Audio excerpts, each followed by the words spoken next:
Everyone, welcome to our Hawaiian Homes Commission meeting this morning. We would like to get started and we'll start with a pule before we call to order.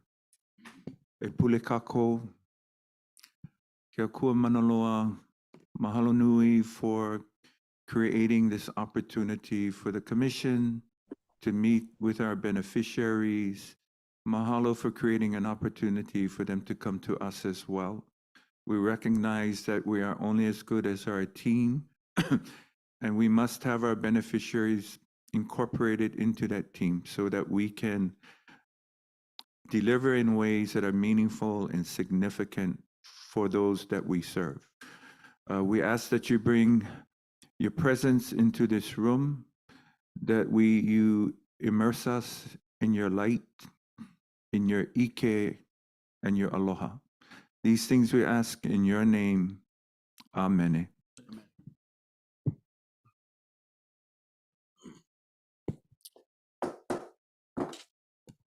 The meeting of the Hawaiian Homes Commission is called to order.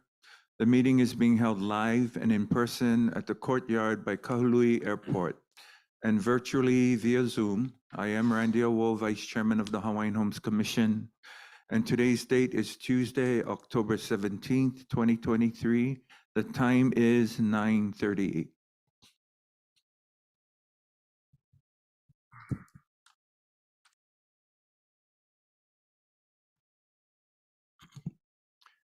So we will start with public testimony. Oh, I'm sorry. Leah, roll call. Here. Commissioner Freitas. Here. Commissioner Helm. Here.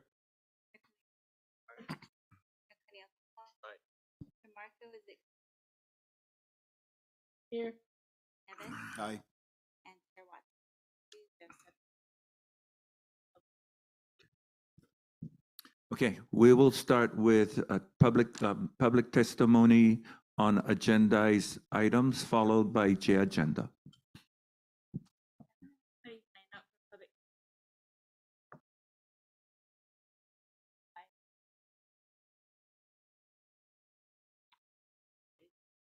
Okay, seeing none, we will move to J agenda.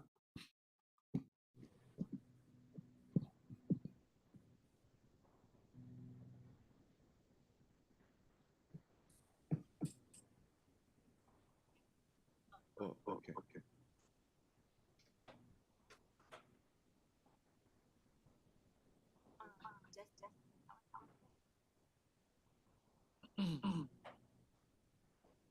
Okay, we will commence with the agenda. First testifier is Kahaunani Mahoi Thiong. Hi, Commissioner Awo, can you hear me?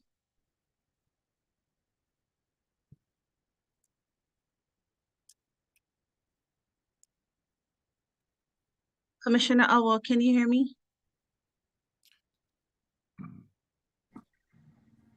Hold on, Kahau. We have, try again, Kahau. Aloha, this is Kahaunani. Aloha, we can hear you. Thank you, Commissioner. Unfortunately, my video doesn't work. It said the host stopped it, so I can't share my video. Oh, hallelujah. Do you have an echo on your side? Oh, we see her now. Kahau, we can see you now. Okay, mahalo. And the echo? No echo. Okay, mahalo. I think I have We have an echo now. We recommend that you turn down your speaker. Okay. How's this? Good.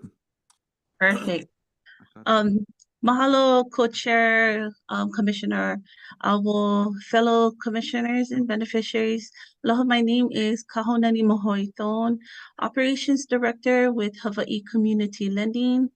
I'm also a former beneficiary advocate and loss mitigation specialist with Hawaiian Community Assets, and I am a fourth generation lessee in the Waimanalo community.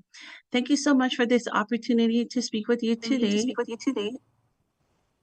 Requesting a foreclosure and lease cancellation prevention plan for lessees on Maui. I still have Kahana, echoing again. yeah.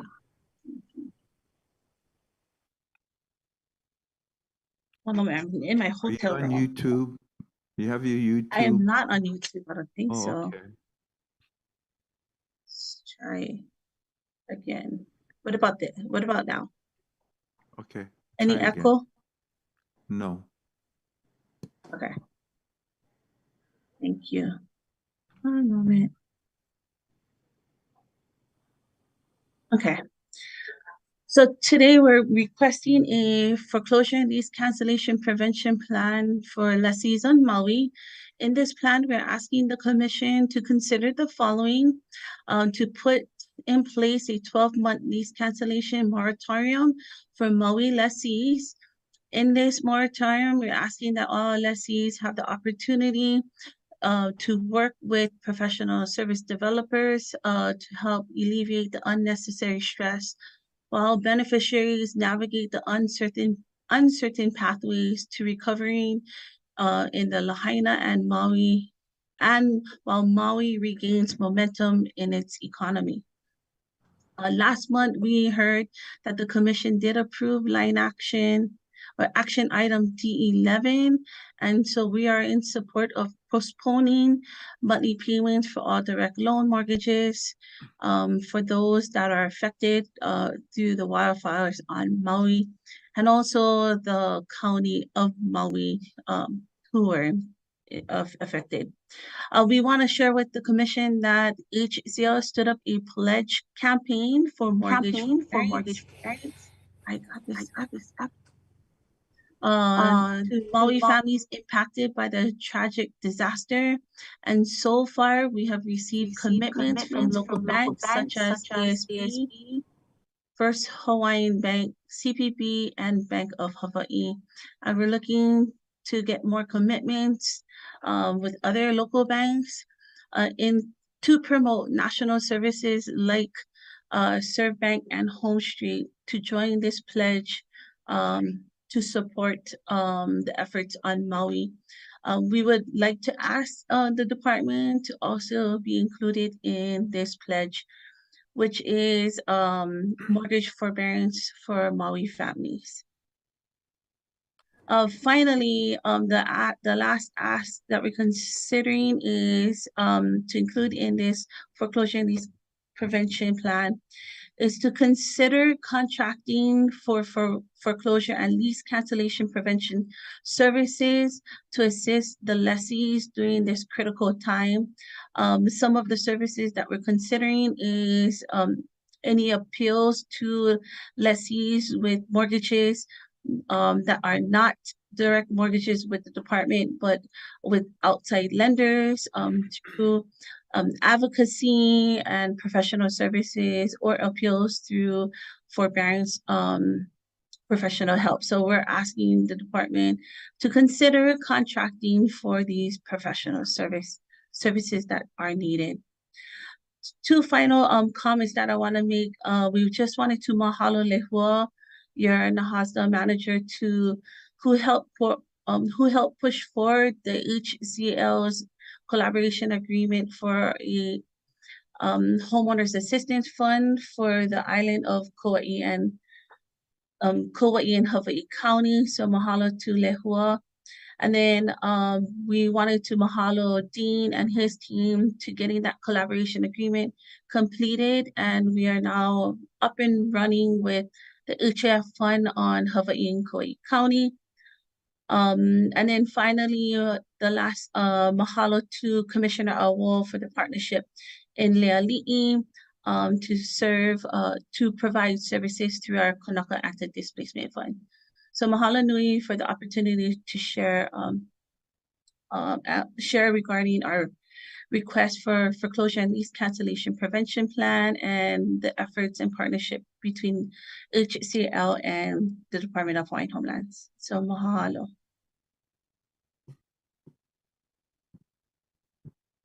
Mahalo kahau. Commissioners, do you have any questions for the speaker? Okay, kahau, just a few things. I do want to also mahalo HCL for their partnership with the HHL in order to better serve our beneficiaries, our lessees, our waitlisters, and applicants. To your question, I like the proposal, but that's something we're going to have to follow up with the staff on to see what can actually be done. So thank you for your mana'o today. Aloha. Aloha. Okay, next up we have Lexi, Chelsea, and Troy.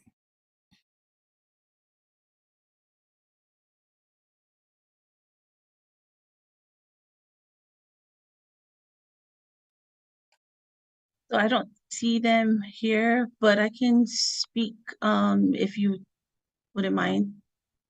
Sure, why don't you get us started, Kahau?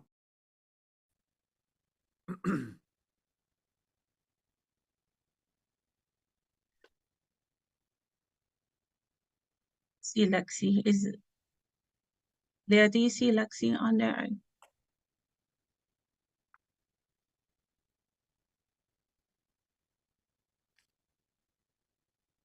So Lexi is on our team, commissioners.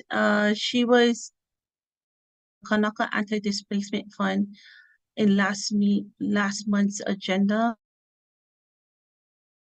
I don't see her, and I would love to share the Kanaka Anti-Displacement Fund with you folks.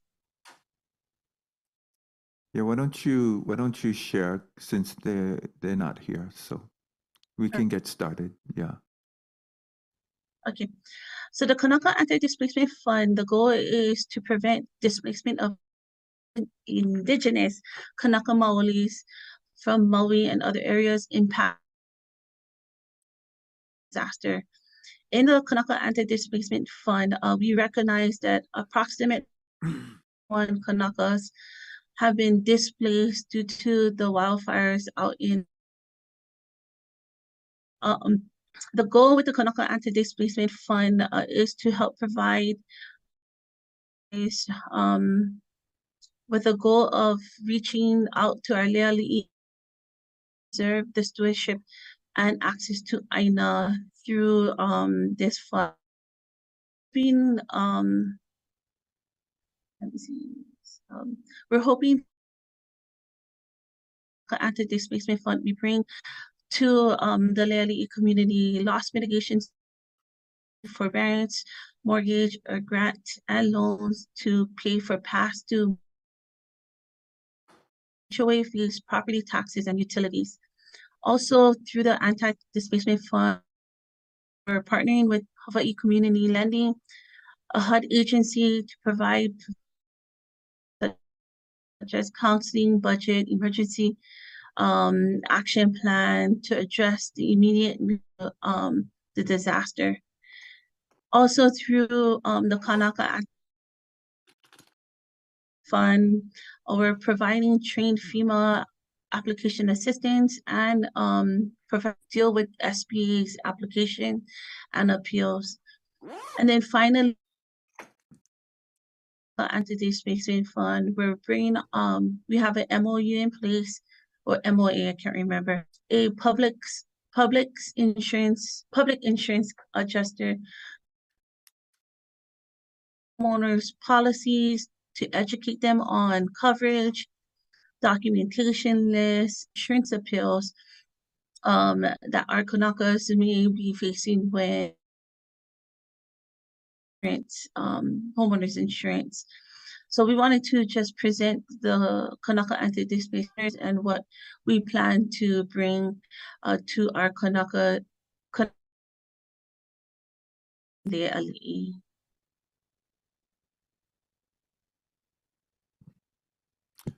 Mahalo kahau, commissioners, any questions? So, Kahao, yeah, thank you for that. And just to summarize for the benefit of the commissioners, um, what this Kanaka Anti-Displacement Fund has translated Displacement fund. into on the ground is that we are now, first we have Lexi Gorgonio, who is in the trailer to assist with facilitation of services directly to our beneficiaries. Have not spoken to Chelsea, but we plan to. And then we have the Choy Hano, the public insurance adjuster, that has recently been added as part of our service to our Leali'i beneficiaries. And I do want to thank Hawaii Community Lending for contracting their services, because in so doing, that helps to alleviate the expenses that might normally be charged to our beneficiaries. So just wanted to summarize that information and thank HCL for that opportunity. Thank you. Chair, I have a question. So at the moment, how many people are impacted with this opportunity for them to apply?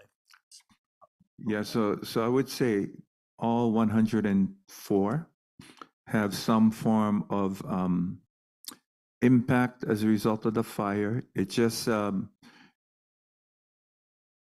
it affects our beneficiaries in different ways. Even though they have their homes still standing, they have smoke damage that we are continuing to assess and learn about the dangers that poses to them.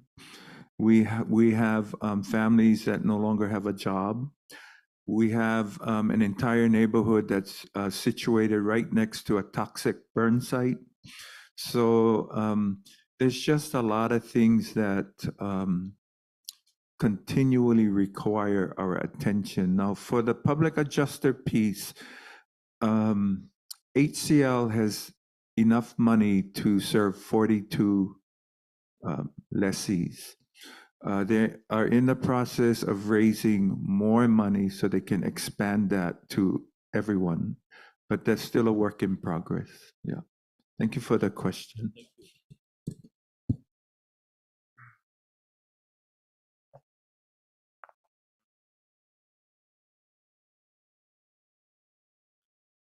Okay, Kahao, mahalo. We're going to the next speaker. Thank you. Next one up is Kikaenomoto.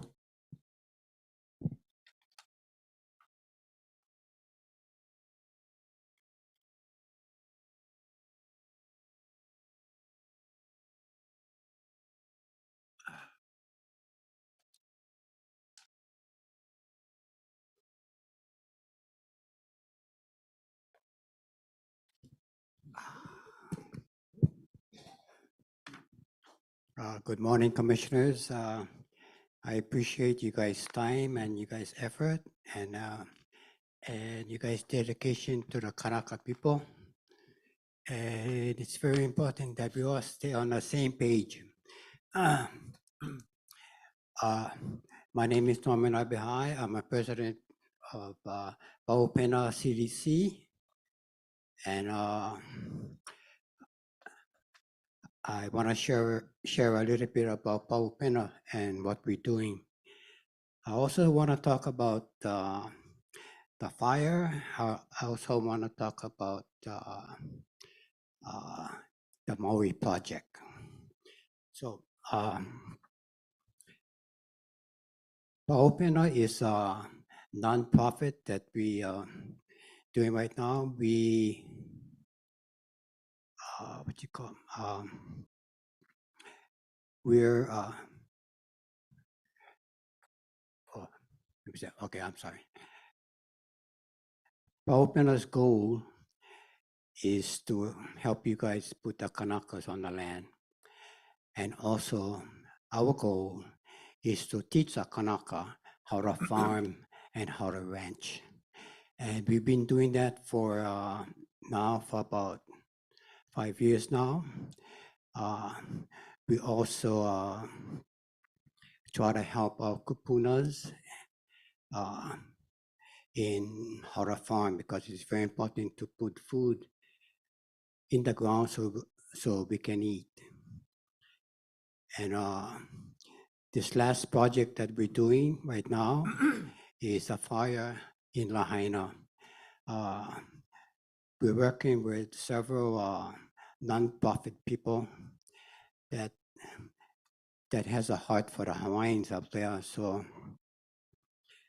we're trying to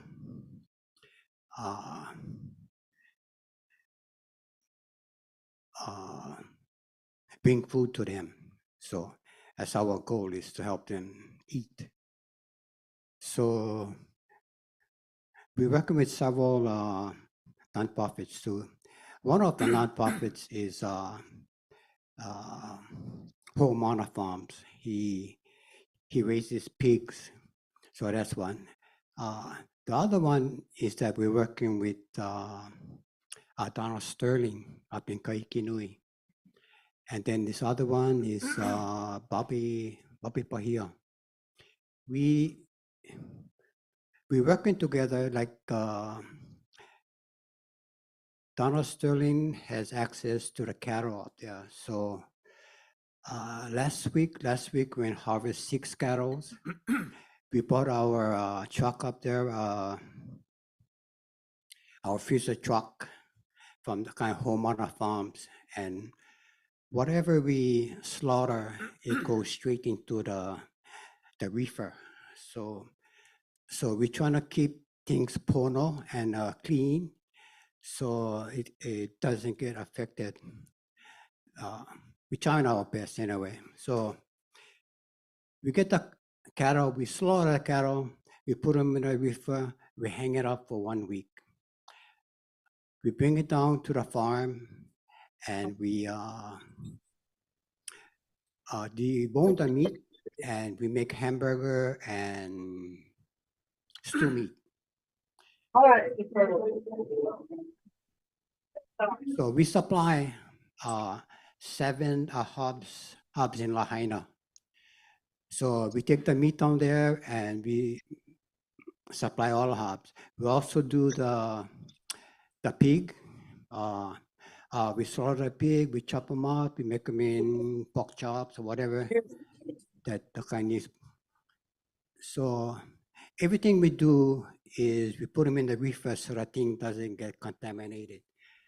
We try our best to not to have that happen, but so it's working good. Now there's about five I think hubs left. Some guys left already, so we're still supplying that for Lahaina people. So that's a big project that Power Pena is taking on with other brothers, the other nonprofit people. So I want to talk about the fire that Maui has been having. We just had a fire up in Kula Highway right before the post office. You know, there's a small fire that has been happening. So, and I'm glad the kind of fire department put them out.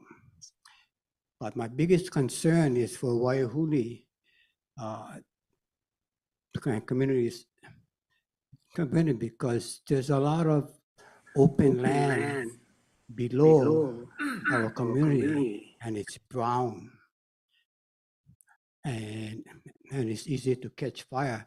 My question is to the commissioners, to you guys, what you guys can do, because brush fires is happening all over the place on Maui. So I'm just concerned about what's going to be done with if you guys can put in one fire break road kind to help the community, or kind of something like that, because the fire, the last fire, I could see it from my deck.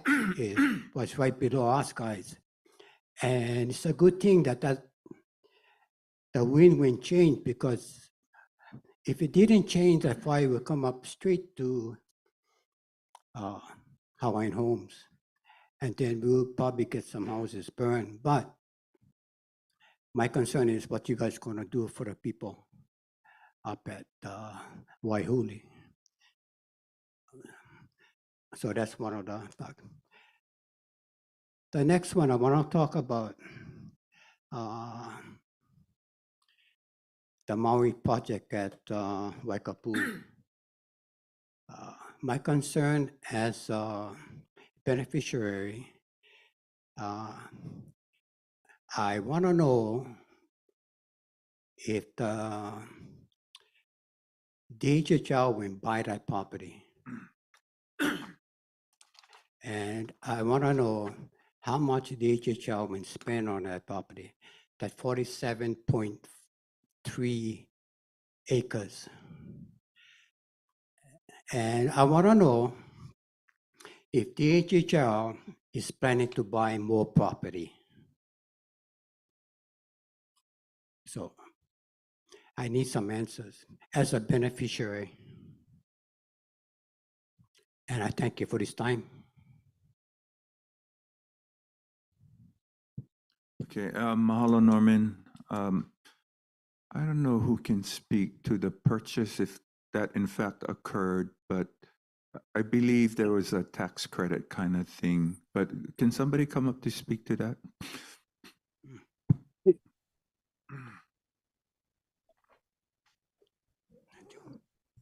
Aloha, Commissioners. Andrew Choy, Planning Program Manager. I will try my best Stuart Matsunaga impression, but my understanding with the Pu'unani purchase is that the department did not expend any of its funds to purchase the property. We acquired the property through affordable housing tax credits. So in exchange for the land, the department gave the developer, Dowling Company, affordable housing tax credits in exchange for the property, and also the Dowling Company agreed to help with the infrastructure and vertical construction for that. Yesterday, the commission received a presentation from the Land Development Division. I believe it's item, one second.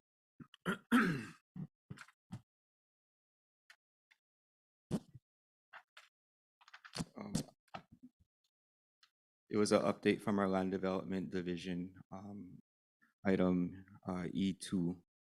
So that item discussed various potential acquisitions that the department is considering. Those acquisitions are going to be funded by the 600 million that the legislature approved. So Norman, I don't know the exact amounts off the top of my head and the exact location of the properties, but that item was covered yesterday in item E2. So if you go back to yesterday's meeting recording, the information I think you are seeking should be there.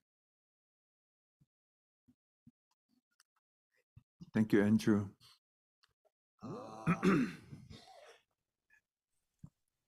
Yeah, I appreciate that, knowing that, because I was kind of confused if the kind of department bought the land, or because I know Dowling has a lot of land back there that goes up to the Mauka side. So I wonder if Dowling will use Hawaiian Homes to get the access for that, or you know, something like that. Anyway, so I'm just concerned what you guys doing with the money. So so I appreciate you guys' time. I hope you can keep working together. Thank you. Mahalo, Norman. Aloha. Sorry, Kalamai, I misspoke. It was item E3, not E2 yesterday, E3.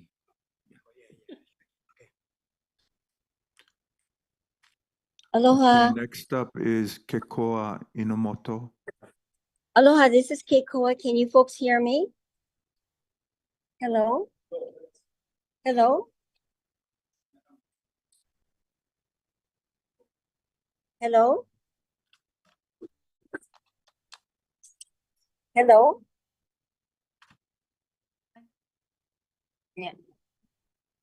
Hello? Okay. Hello? Aloha Kekoa, you're on. Okay, great. Can you folks hear me? Yes. Awesome. So I am in the hallway at the Cosmopolitan on the Las Vegas trip. So I had planned this trip last December for my 55th college reunion in Wisconsin. And what I'd like to tell the commission this morning is that I arranged for 5 or 6 waitlist beneficiary meetings on the U.S. continent, 2 in the Midwest and several here in Las Vegas. And I'll be heading out to Los Angeles for several days to try to have some beneficiary meetings out there. So I met with beneficiaries from Indiana and Illinois. And this past Sunday, I met with 9 beneficiaries from Las Vegas. They came up to my room at the Polo Towers, and we were able to form a chapter of all. AHHL, which stands for the Association of Hawaiians for Homestead Lands. It's the nationwide waitlist organization, and they formed a Las Vegas chapter, the 9 of them. Malia Ho is the president, and they are going to be holding their meetings at 2 p.m. on Mondays, the second Monday every other month, starting December 11th, by Zoom here in Las Vegas. And I will be meeting Thursday with several other beneficiaries from Las Vegas.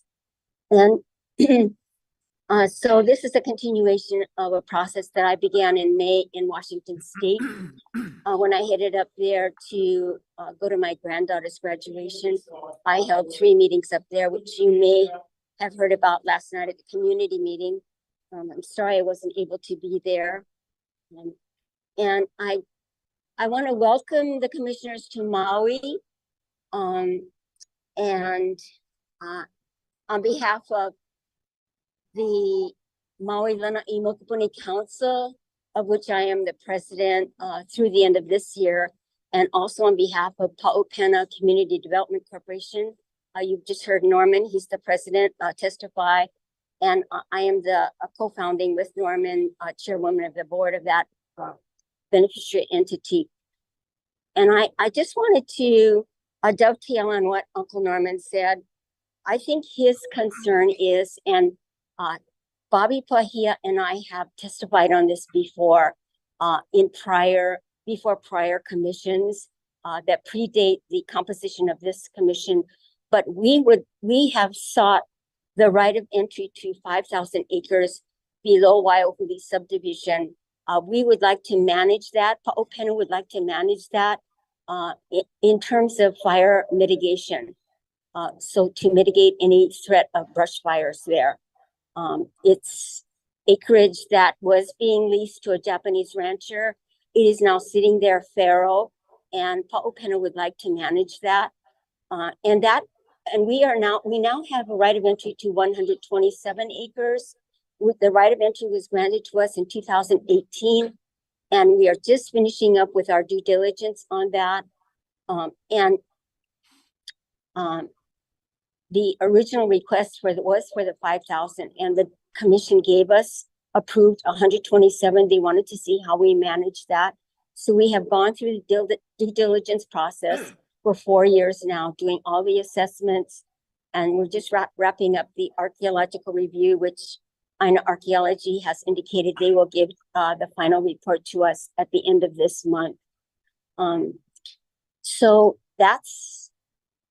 I think Norman is indicating that we would like to manage that 5,000 acres to prevent any fires down there.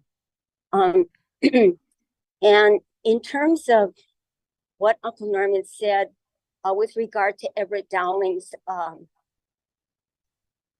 land and proposed subdivisions in central Maui, I think what Pa'upena would like to see is beneficiary consultations in that process to inform us, for the department to be transparent, and for us to be able to hold the department accountable for what it is proposing to do.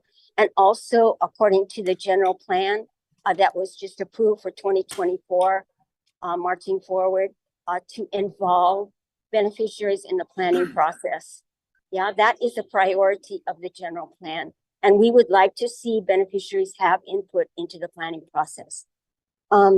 So wrapping up here from Las Vegas, I want to thank Leah, Commission Secretary Leah Burrows Newton for facilitating me to present my J agenda testimony before you today. And I am here to answer any questions you folks might have. Oh, the other thing is, we did have a Maui Lanai Mokupuni Council meeting this past Thursday by Zoom.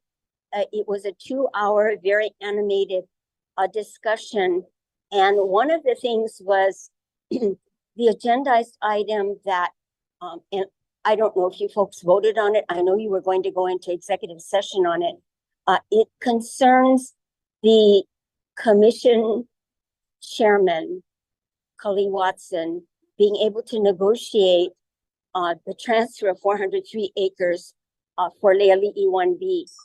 And the discussion at Thursday, I don't know if this was brought up yesterday, but the discussion at Thursday's Mokupuni Council indicated a consensus that we were against that particular agendized item, approval of giving the director the ability to negotiate by himself without beneficiary consultation. And the main consideration was that our beneficiaries do not want to have covenants. So if those 403 acres are going to be transmitted to the department with the proviso that there are covenants on it, then our beneficiaries, especially our waitlist beneficiaries who might be moving to Leali'i 1B, do not want to have covenants on their land. And so we wanted to make sure through beneficiary consultation that our mana'o, our input is heard on that particular item. Thank you. Commissioners, any questions? Okay, Kiko, so I'd like to take your last concern first. E2, so this is not unusual, and even that one caught my attention initially, but this is a land transfer. This is asking the chair to expedite the land transfer back to DHHL. The questions and concerns that come up that are legitimate, covenants, for example, the requirement to provide a school, that's a concern. But those concerns get addressed once the land is transferred over to the commission, where we now have purview over speaking with the AG to dismantle those conditions. So first we have to do the land transaction, comes before the commission, we engage the AG's office to remove those LUC conditions. So that's what's happening on that one. Okay, great. Go ahead. Yeah. No, I'm sorry. mahalo. Thank you for that clarification. I appreciate it. Okay, yes. Okay. And the second one regarding Pu'unani. So the EA that was completed for Pu'unani phase 1, we're going to call it phase 1.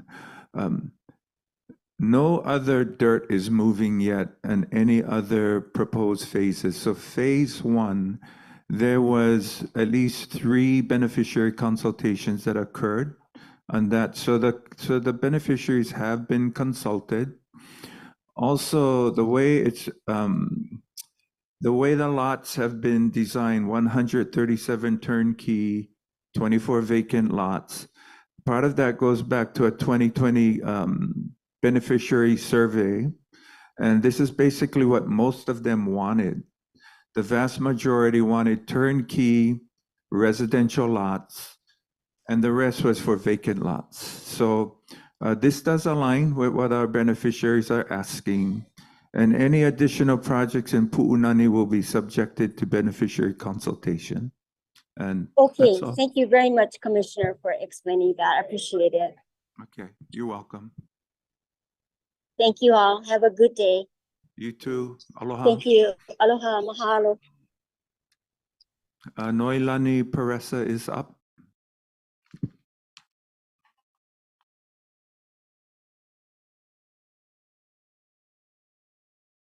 I apologize in advance for my nervous excitement. This You is my good. first time in front of all you folks. I definitely prefer backstage action. But passion and my kuleana to our lahui and to the iwi kupuna of this place has pushed me to find confidence to persevere. So thank you for being here, overcoming your nerves. We know that's not easy, but no worries. Just take a deep breath. You'll be fine. Okay, mahalo. Mahalo.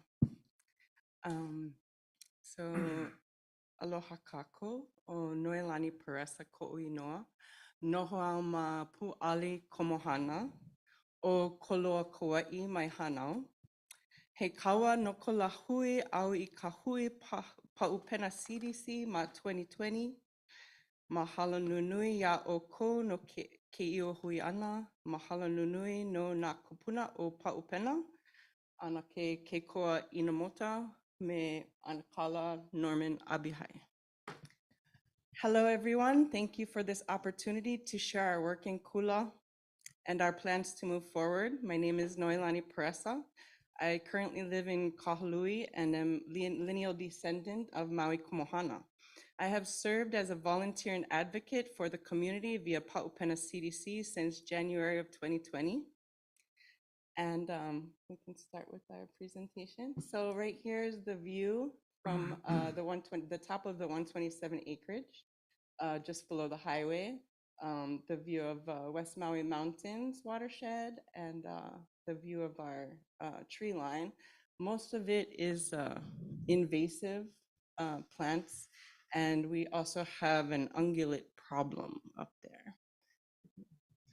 So Hana Ikawa, work to date, we've been partnering with many nonprofits to establish a agricultural area that we can learn and grow together as a community. We've learned through COVID and the recent wildfires that food security is in danger here for our community as well as worldwide. So we began by reinforcing and replacing the fence line that was removed by Sakugawa Ranch on their exit of the property. We were able to get financial assistance through the Maui Office of Economic Development for the cost, which included almost entirely the materials that we needed for the fencing in order to keep the ungulates out and to protect the aina. So we were able to do this, and we actually put in better fencing than was there before. We used galvanized steel that should last at least till the next 100 years, hopefully. So we've been able to reconnect to this aina through our ancestral ties. I myself am related to Uncle Norman by marriage. He's married to my auntie Melani, who's my father's first cousin.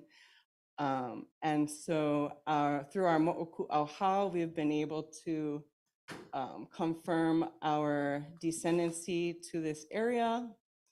My ancestor, whose name was Po'ohina Ikalua o Pele, was kahuna to this area, and I believe maybe also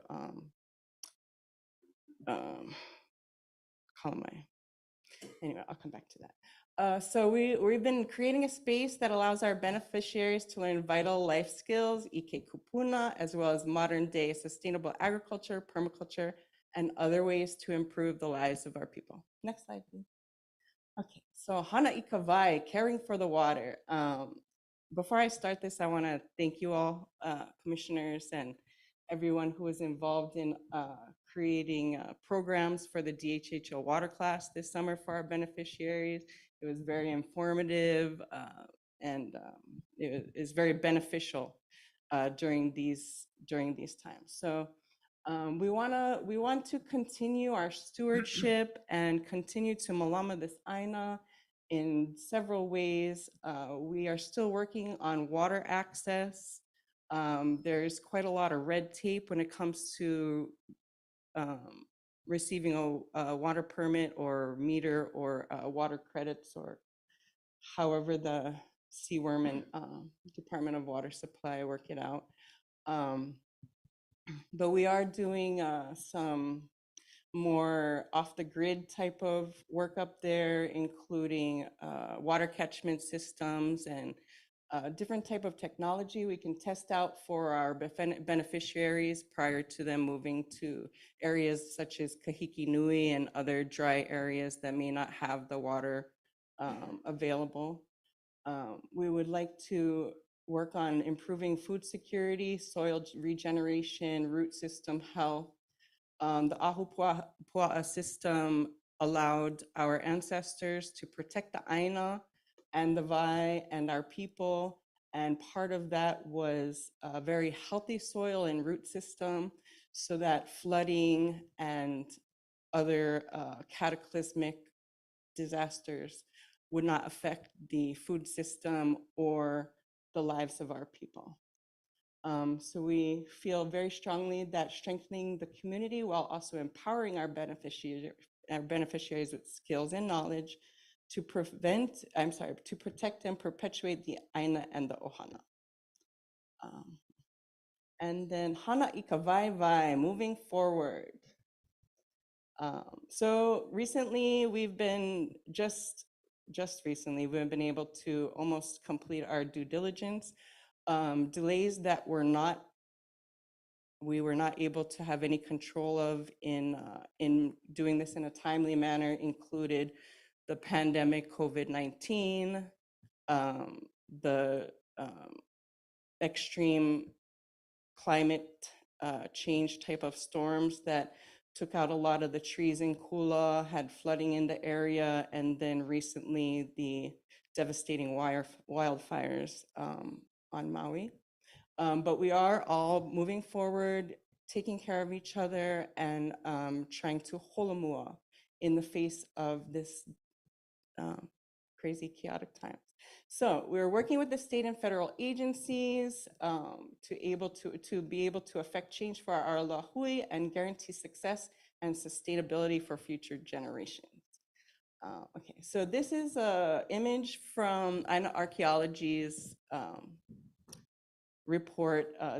They haven't created a full report yet, but this is just a partial. So as you can see on the left side image, the tan, bluish purple, yellow, and pink are all areas of archaeological sites within this acreage.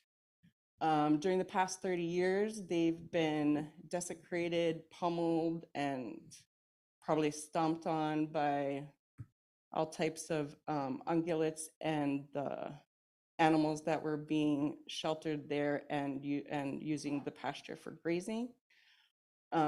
But moving forward, we would like to see this area put into preservation and conservation with access for the beneficiaries to learn more about protecting our iwi kupuna, our archaeological sites. And we'd also like to host more workshops for sustainable agriculture, animal husbandry, and also flood and fire prevention. In part of our project, we'll be reestablishing the native forest here to improve the root system, the soil health, and also to help the Kulakai end of the Ahupua'a, who's been seeing a host of flooding and other type of pollution that is connected to flooding of that area. So on the right side, you see a close-up of field 3 and a little bit of field 2. Those areas and just a portion of the bottom are the only areas that we would see maybe doing any ground movement. The line to the left of the image on the left is an ancestral Alanui, so that would stay intact. And perhaps we can do workshops on on dry pohaku stacking or learning how to, sorry, I'm so nervous. Anyway, to traditionally correct or replace the pohaku that were maybe down during, I'm not sure, storms or the animals. Okay, next slide. Okay, Hana Ikawawa Kua. So technically this area is just below our Wawakua, which is the area that where we like to celebrate and honor our Akua. So we would like to incorporate in our future endeavors some traditional ceremony. We would like to also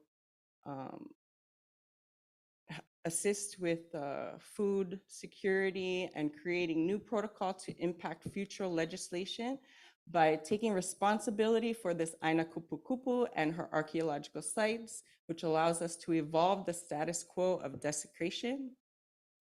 We'd like to continue holding ourselves accountable by protecting these sites while hosting educational programs that encompass Malama Kupuna, Ike Kupuna, and modern sustainable agriculture. Next slide.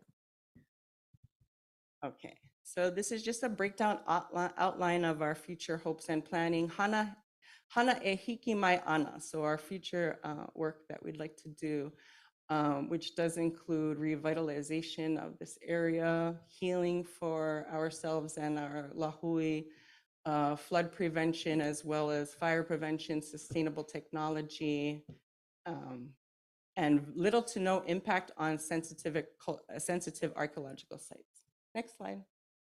Okay. Aohe hana nui ka alu ya. This is what we are all learning together, and I have learned so much from serving the lahui through Pa'upena, and that is there is nothing we cannot do by working together. So this is just a list of things that are on our short-term goal list: archaeological protection, malama kupuna, beekeeping, aquaponics, animal husbandry, Ike kupuna, ohana ikaika, aloha aina, regenerative agriculture, root system health, rehabilitation of native forests, flood prevention, fire prevention, and food security. So these are all projects that would be funded through our service with the nonprofits, and hopefully with the help of the federal and state and county governments. Next slide. Okay, mahalo to all these people who have created this space for us to serve our community, to improve the lives of our beneficiaries, and to continue to protect our aina. Mahalo. Any questions? Commissioners, any questions? Kenoi, mahalo. You did a good job Thank in you. spite of your nerves. Mahalo. But I get a couple of questions. Oh, okay. So you mentioned on the water portion, you mentioned new technologies. Can you give me some examples of what that might look like? Sure. So when I began with Pa'upena, we had some anonymous donor aid that allowed us to seek some new technology that might help our beneficiaries in Kahiki Nui and Upper Kula and other homesteads that might not have the water access that they deserve and need. So we first attempted through a machine called the Tsunami, which catches water from the air, the evaporated water, and then condenses it to potable water.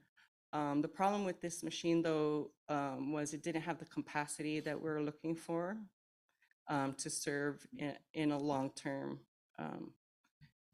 necessity. So the other things we're working on is different ways to do catchment, which I think is something that we should all look into, especially with the climate change that's going on, as well as the increased development on our island.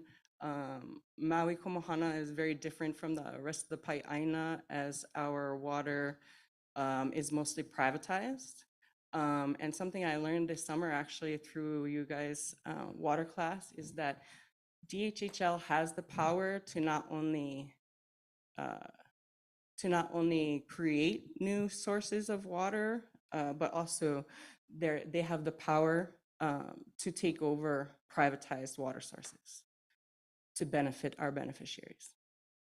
So I think that's something we can definitely look into, you know, because we don't have public utilities in the water department here. We have Wailuku Water, who continues to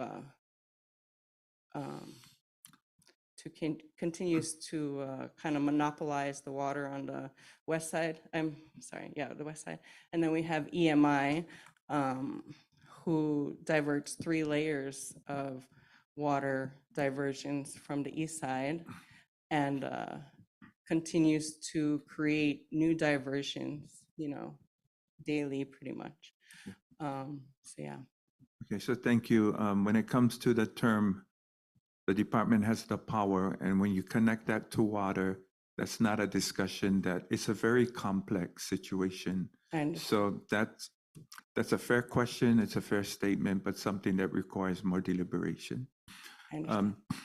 And my final comment is, every time I hear forest restoration, I think that's very important, because not only should we be protecting our existing watersheds, we should be expanding it as well. So I'm always interested to hear how any association or any member of our Lahui is wanting to go about doing that, because that's a very important, as the planet dries up, we need to do more of that kind of work. So mahalo. Mahana.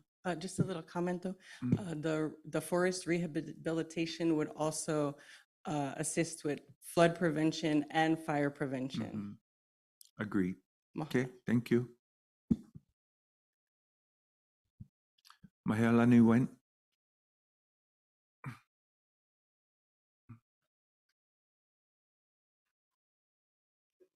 Good morning. I'm nervous too. But I wanted to congratulate Noelani. I was watching her shake and da-da-da, but you couldn't tell it from her voice.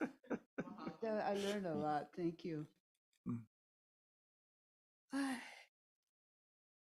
So first I want to thank this commission, Vice Chair Awo, as well as your staff for taking the time to stop by our little community on your way to Hana on Sunday, was it? Sunday. You folks worked so hard. Thank you. Mahalo for this opportunity to testify. I am Mahealani Went. I am a former executive director of Native Hawaiian Legal Corporation, retired in 2009 after 32 years of service. NHLC is a nonprofit public interest law firm whose attorneys assist with land and natural resources claims, customary and traditional practices, and enforcement of public land trusts. During my tenure with NHLC, 1/3 of our estimated 1,000 annual client caseload consisted of Hawaiian homelands applicants and beneficiaries. NHLC played a key role during Governor Waihe's administration in securing an historic settlement on behalf of Hawaiian homelands beneficiaries that included: 1, a prospective right of beneficiaries to sue the state of Hawaii, which had theretofore enjoyed sovereign immunity for breaches of the Hawaiian Homelands Trust. 2, creation of the Hawaiian Homelands Trust Individual Claims Review Panel to resolve past individual claims. 3, transfer of 16,518 acres of land to compensate for past transfers out of the trust, largely through former governors' illegal executive orders.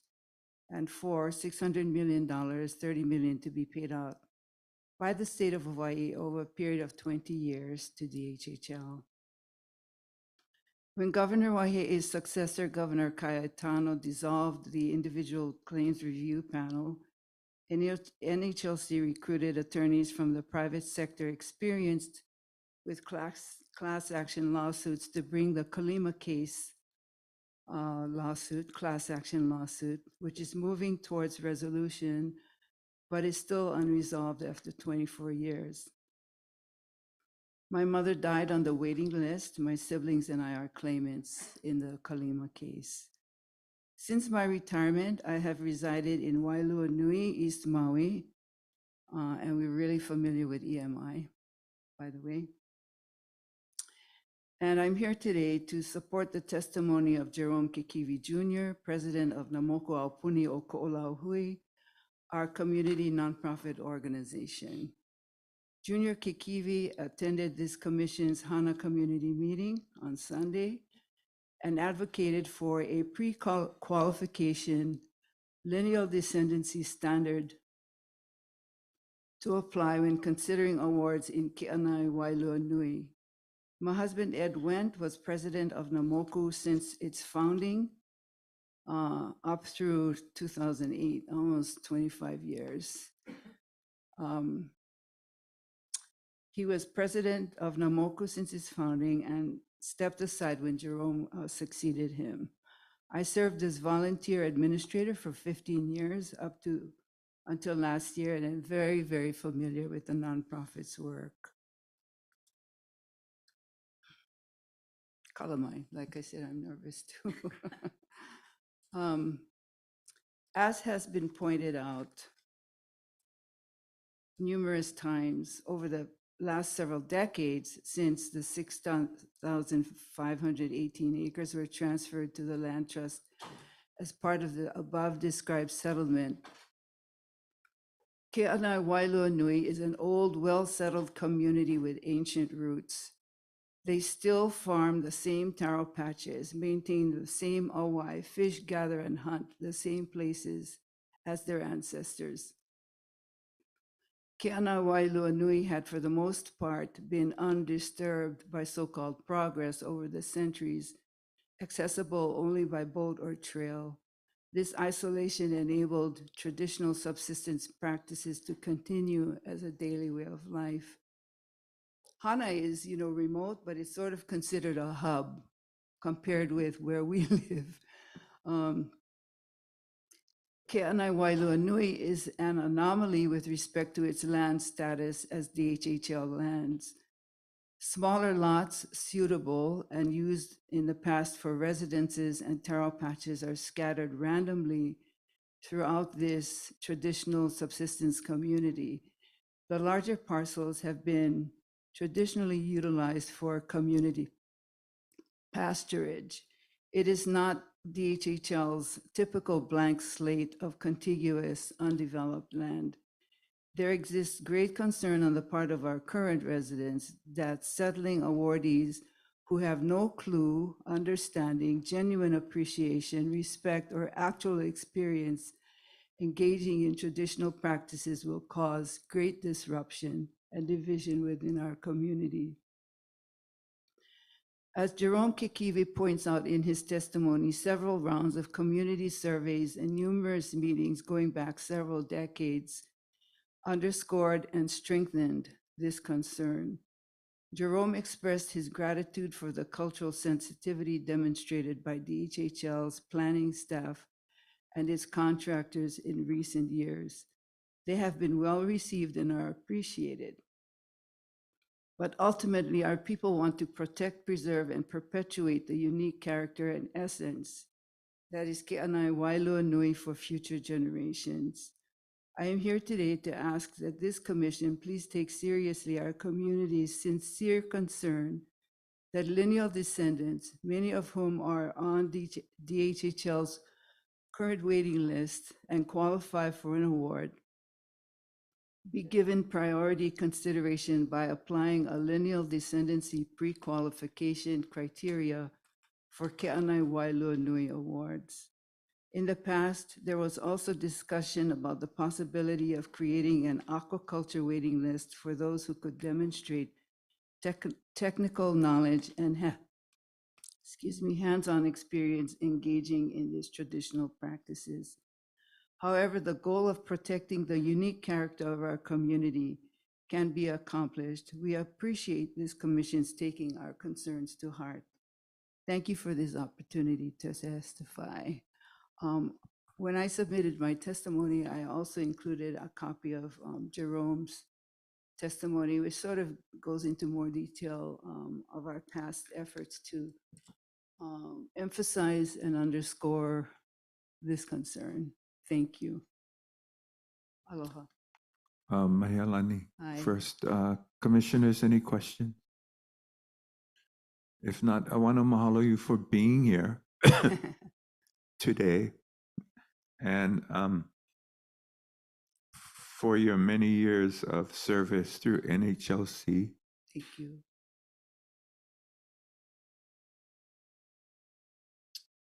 Also, mahalo to Ed for his work. We have heard from Keanai and Wailuanui and Hana.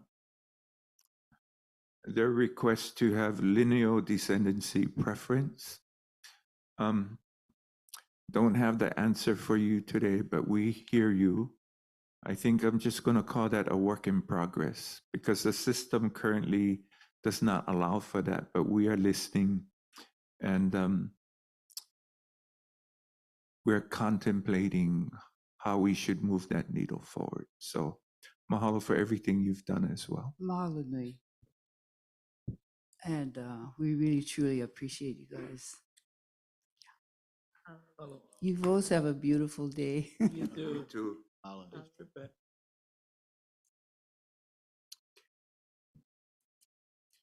Okay, next up is Boka Hui.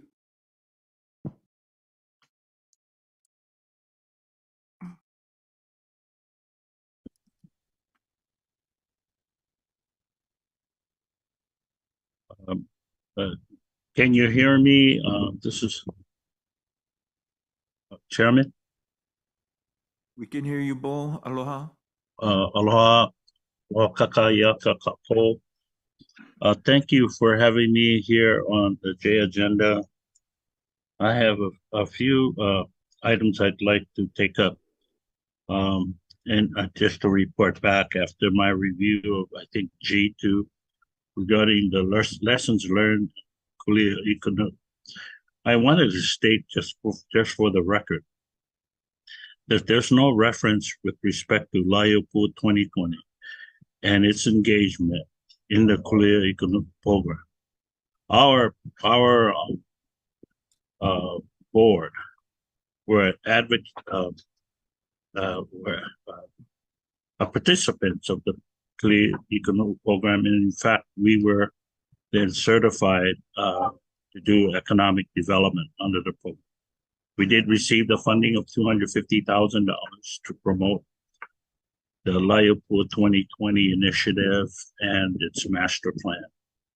Since that time, in the beginning, we did complete the medical center, dental center, community center, commercial kitchen. While I was there under my leadership and under the leadership of the previous board. I'd like to turn your attention now to some of the work we're doing in our community. Currently, we had sought and applied for a right of entry. We are seeking the status of that right of entry. We have been attempting to work with the association. The association does not acknowledge, nor do they want to participate with us as a nonprofit serving this community. We're not quite sure why, except for the fact that we do have the capacity to promote and execute on a plan for the community park, the 5-acre community park that's designated within the boundaries of Village 3 and Village 4. The park right of entry, our application was submitted, I think, early last year, and we haven't heard yet the status of that. And Mr. Chairman, I'd ask if yourself or Mr.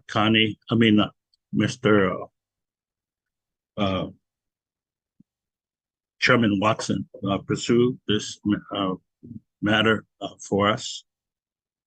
In addition to that, we also applied for a right of entry for a preschool. It's about a 2.5 acre parcel adjacent to the Laiopua Community Center facility. The department took it out of the master plan, Laiopua 2020 master plan, and also took the water credits. Currently, there are no water credits to the preschool, but the preschool site is still on our master plan. And having said that, we also sought a right of entry to the preschool development. We have been talking to Kamehameha School. They have done a lot of work.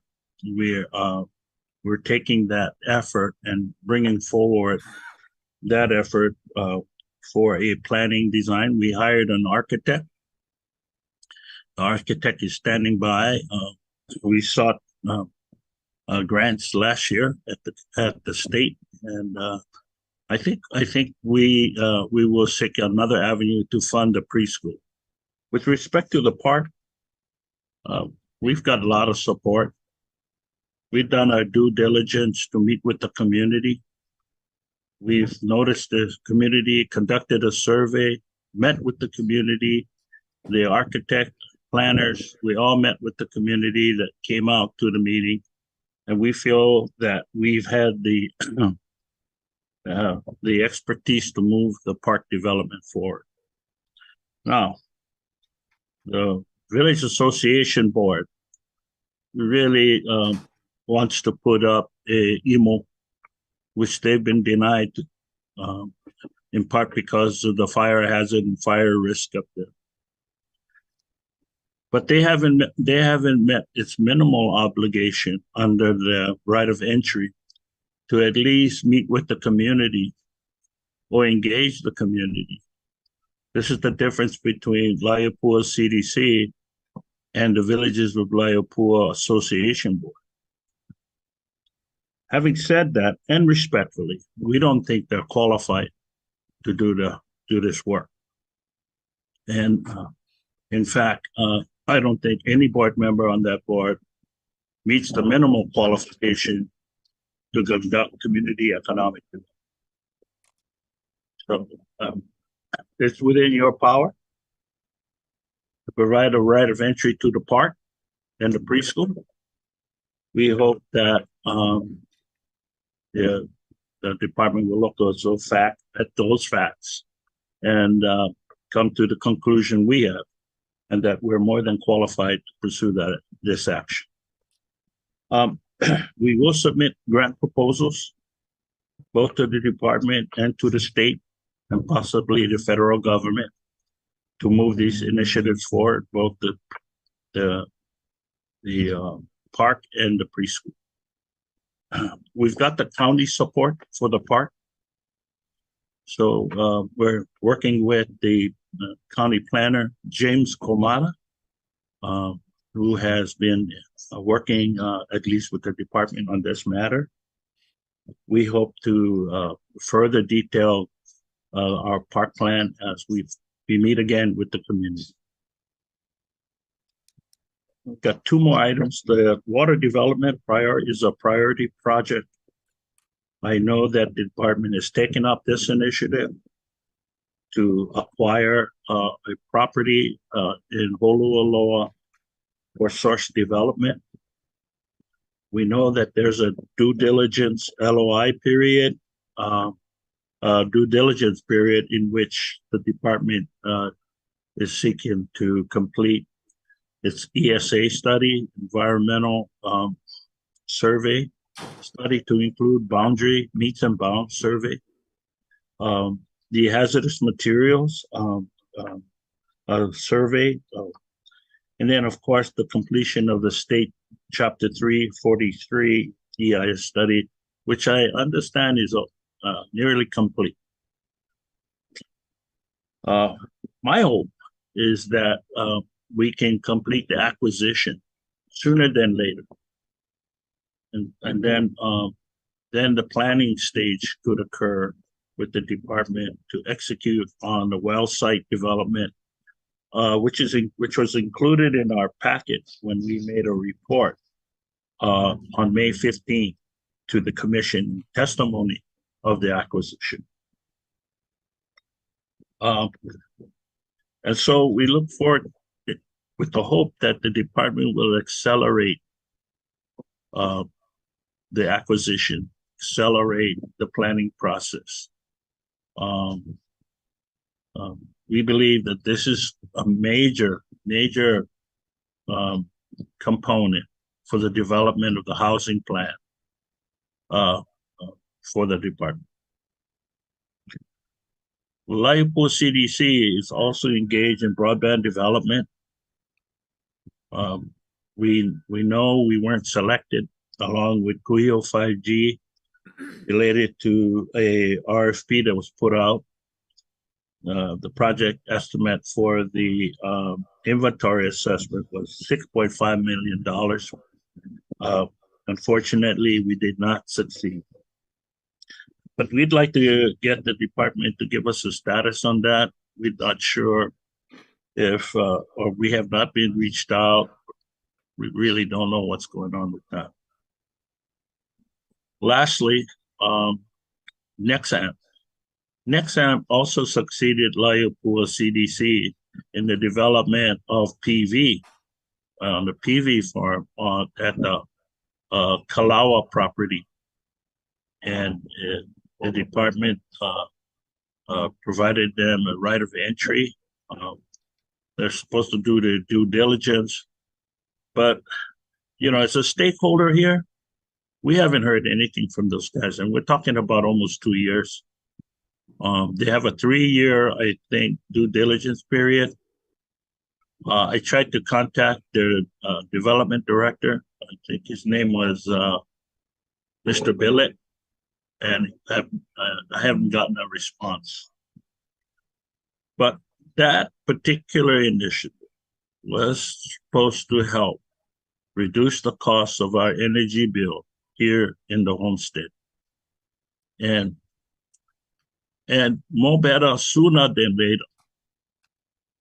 So I think the real issue has been is that we, you know, if it was LCDC doing this project, we'd be through our environmental studies, the EIS studies, all of the studies would have been completed. And the engineering would have been done. We'd already had that done. So, you know, that was a $44 million project.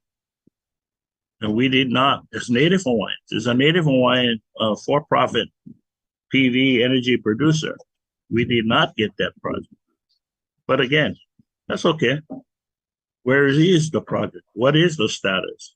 When will Native Hawaiians be afforded a reduction in their electric bill? Because that was the goal. So if we can meet those goals, I think we'd be satisfied over the fact that the Nexamp has taken on this initiative. So with that said, I'll entertain any questions.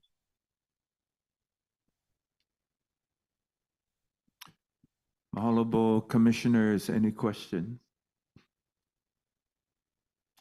If not, I have none. Thank you for testifying today, Bo. Aloha. Okay, yeah, mahalo, yeah.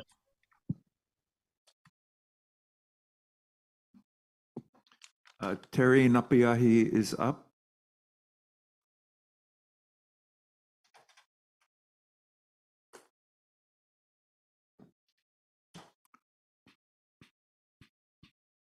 And just a note, as we continue testimony, because several have dropped out, we are allowing our testifiers to go upwards of 20 minutes just because the situation allows us to do that. So, but we still have our timers on, so that's the framework in which everyone can testify. Thank you.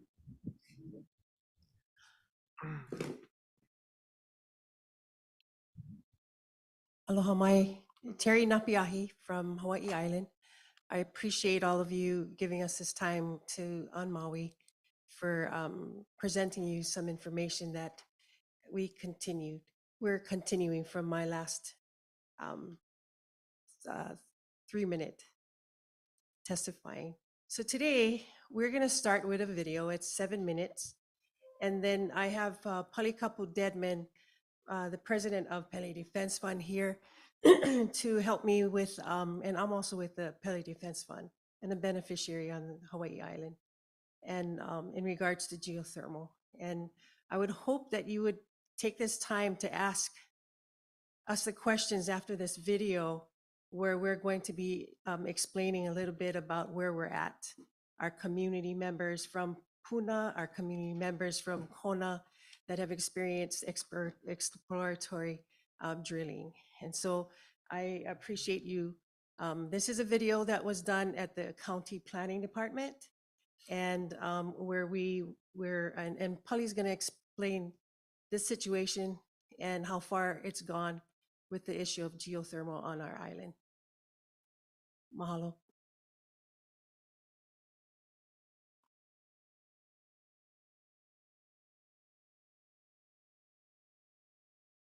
I'd just like to say, if you guys can ever remember where you were in 1983, just put yourself back in a little time frame. In 1983, we were in a contested case hearing on geothermal and the effects it had on Hawaiians and the community and the environment. So that's how far back we've been talking and asking about studies to be done so that the problems you see today wouldn't occur. And asking for what monies on the psychological effects on Hawaiians. It's the same psychological effects that you'd have on any religion if you start altering the theology of it. So yeah, even taking this money, to me as an Hawaiian who's been defending my traditions, you guys using prostituting my religion and just pimping with the money, paying off this state-created Office of Hawaiian Affairs with the 20%, and the state getting 50% and the county getting 30%. Like everybody gets paid off to shut down the Hawaiian. It's about money. You sit around and just collect these funds or these royalties, and you understand what royalties is? How did it even get there? What is a royalty? You get royalty for koa, you get royalty for fish, you get royalty for water. How come you get royalty for geothermal? Well, there was something that was in our monarchy, that we had mineral rights, so you reach back into our past government and pick out what you think you need, like mineral rights. Well, what about the overthrow? You don't like address that? You just like take things of the past to benefit yourself in the future and step on the Hawaiians in the process. Because if you assimilated pressure or put upon the native Hawaiian, we have to go with the flow or we just ain't gonna make it. And it's all about, to me, the whole idea of 3 or 4 generations of immigrants coming to these islands, growing up with Hawaiians and not taking care of the host people. You guys don't go home, you stay. Why you stay? Because we never asked you to come. Somebody else did. But you know history, and you know when you grew up here, a lot of things was wrong. You guys think about fixing them, or you gonna take advantage of the pilau that was done? This money they're asking for should have been automatic already. It shouldn't have come out of doing jail that you get the payoff, and now you're gonna put the bucks back into unstudy. I mean, what, you kill somebody first and then you're going to study them after? You're going to say that geothermal isn't something bad to Hawaiians? Well, it's a rape of my belief and my traditions. And you ain't going to tell me get nice rape. And you, Dwayne, you knew that long time. You should be cleaning up the opala you was part of making. Sorry, I have to interject. I mean, I think we can be cordial. Come on, I been know at it for 30 years. I know it's Where were you in 83? I Not know- born yet. I know it's a You see sen- these guys giving me the respectful talk. You should do the same. You should let this Hawaiian talk, because you never hear him talk before, and you never heard any Hawaiian talk this way. Seize the moment, brother, and be more humble about who you are and who I am as a Hawaiian. Humble yourself. This is Hawaii. It's not America. And we have traditions and beliefs. And brother, respect thee. We're a minority today. Number 4 in the census. Get more Filipinos than Hawaiians left. What voice we get? You telling me to shut up? You don't like hear my voice? You won't be hearing a Hawaiian voice in the long run. Only if you sound like one Howley. You ain't going to hear Hawaiian sound like a Hawaiian. No more. There's no traditions because nobody respect that anymore. Everybody get their belief, but I don't have mine to mine. Hey, I'm a vet, Vietnam vet. I fought for the freedom of religion. Okay? Never say exempt Hawaiians out of that. So why aren't you putting any money into the study of what happens to Hawaiians? Out of 6,000 people in prison, 4,000 in Hawaiians, and we number 4 on the census. There is a psychological impact. There is a PTSD on Native Hawaiians since the overthrow. Do an EIS on the impacts of Hawaiians when all you foreigners came. I'm sitting here looking at foreign faces to ask my respect. Shame on you guys for living here and not looking up for who's your neighbor, who took care of your ancestors when you first came. God damn, man. Put the money in the study where it belongs. If not, all you guys go move by the Pilau and live with it. If I live there and my kids get sick from something you approve, you guys gonna be responsible. And I'll come to you to collect the responsibility. So don't pass the buck. Do what is right. And it ain't your money. It's prostitution money. And put it back where it belongs. That's my statement. Now, you don't need to tell So me to just, shut up. no. I wasn't asking you to stop. I was just simply asking that we have a level of, we can just be cordial during this process. That's all. I'd like to just finish by saying, you know what this is? Cultural racism. You impose yours on mine. And for a Hawaiian that wants to be a Westerner, I ain't talking to you. I'm talking to Hawaiians that want to be Hawaiians. Because that's the hardest thing to be today. Because nobody wants to do that. So respect who I am. And respect the host people. Not the ones who gave it up. The ones who are still trying to hang on. And pass that on to our kids. The passion and the fire. Okay? Every black child knows what racism is. What you guys doing in Hawaii. No act. Commissioners, any questions? Mr. Dedman, I admire your passion. Specifically, what would you have us do on this? Support the innocent study, and we will do the psychological understanding of what happened to Native Hawaiians when you alter theologies of their beliefs and their traditions. Thank you, and thank you for your service in Vietnam. There's one simple hearing hack anyone can use to improve. Any questions?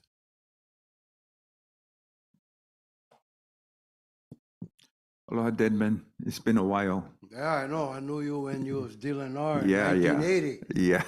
So mahalo for being here. I'm going to start with any commissioners if they have any questions for Terry or Deadman. Go ahead, Mike. Thank you, Chair. Aloha, Terry. Aloha, Palikapu. Thank you guys for your presentation. So as we were looking at that video, it looks like it was in front of the Planning Commission. Planning Commission, the very one is going to look at your EIS that's not completed yet. Okay. So I was just curious, what is the ask, or what are you folks looking at as far as Department of Hawaiian Homelands? Just don't do geothermal nowhere. And I just came here because I heard you guys wanted to, or there was a presentation for geothermal on Hawaiian homelands. You know, I like to say that for commissioners, you guys gonna make something for our future and the thing no work. You gotta stand for the responsibility of it not working. No go sign things for our future and you're not gonna be responsible if the thing no work. You guys all transits. Every governor come by, different people. So don't make decision about things that if it don't work, you're not going to pay for it. And you ain't going to stand for it. I agree with that. Okay, so We did form a committee to look at geothermal on DHHL lands. I was part of the committee, and we, let me finish. We did issue a initial report, and the bottom line, as part of that report, is that we're going out to do beneficiary consultation. We're not doing it just as a commission, just as a department.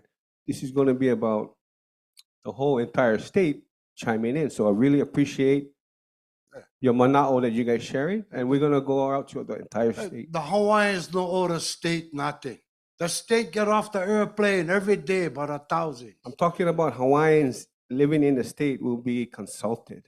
That's what I'm referring to. I'm talking about Hawaiians who was brainwashed that they don't believe in traditional practice.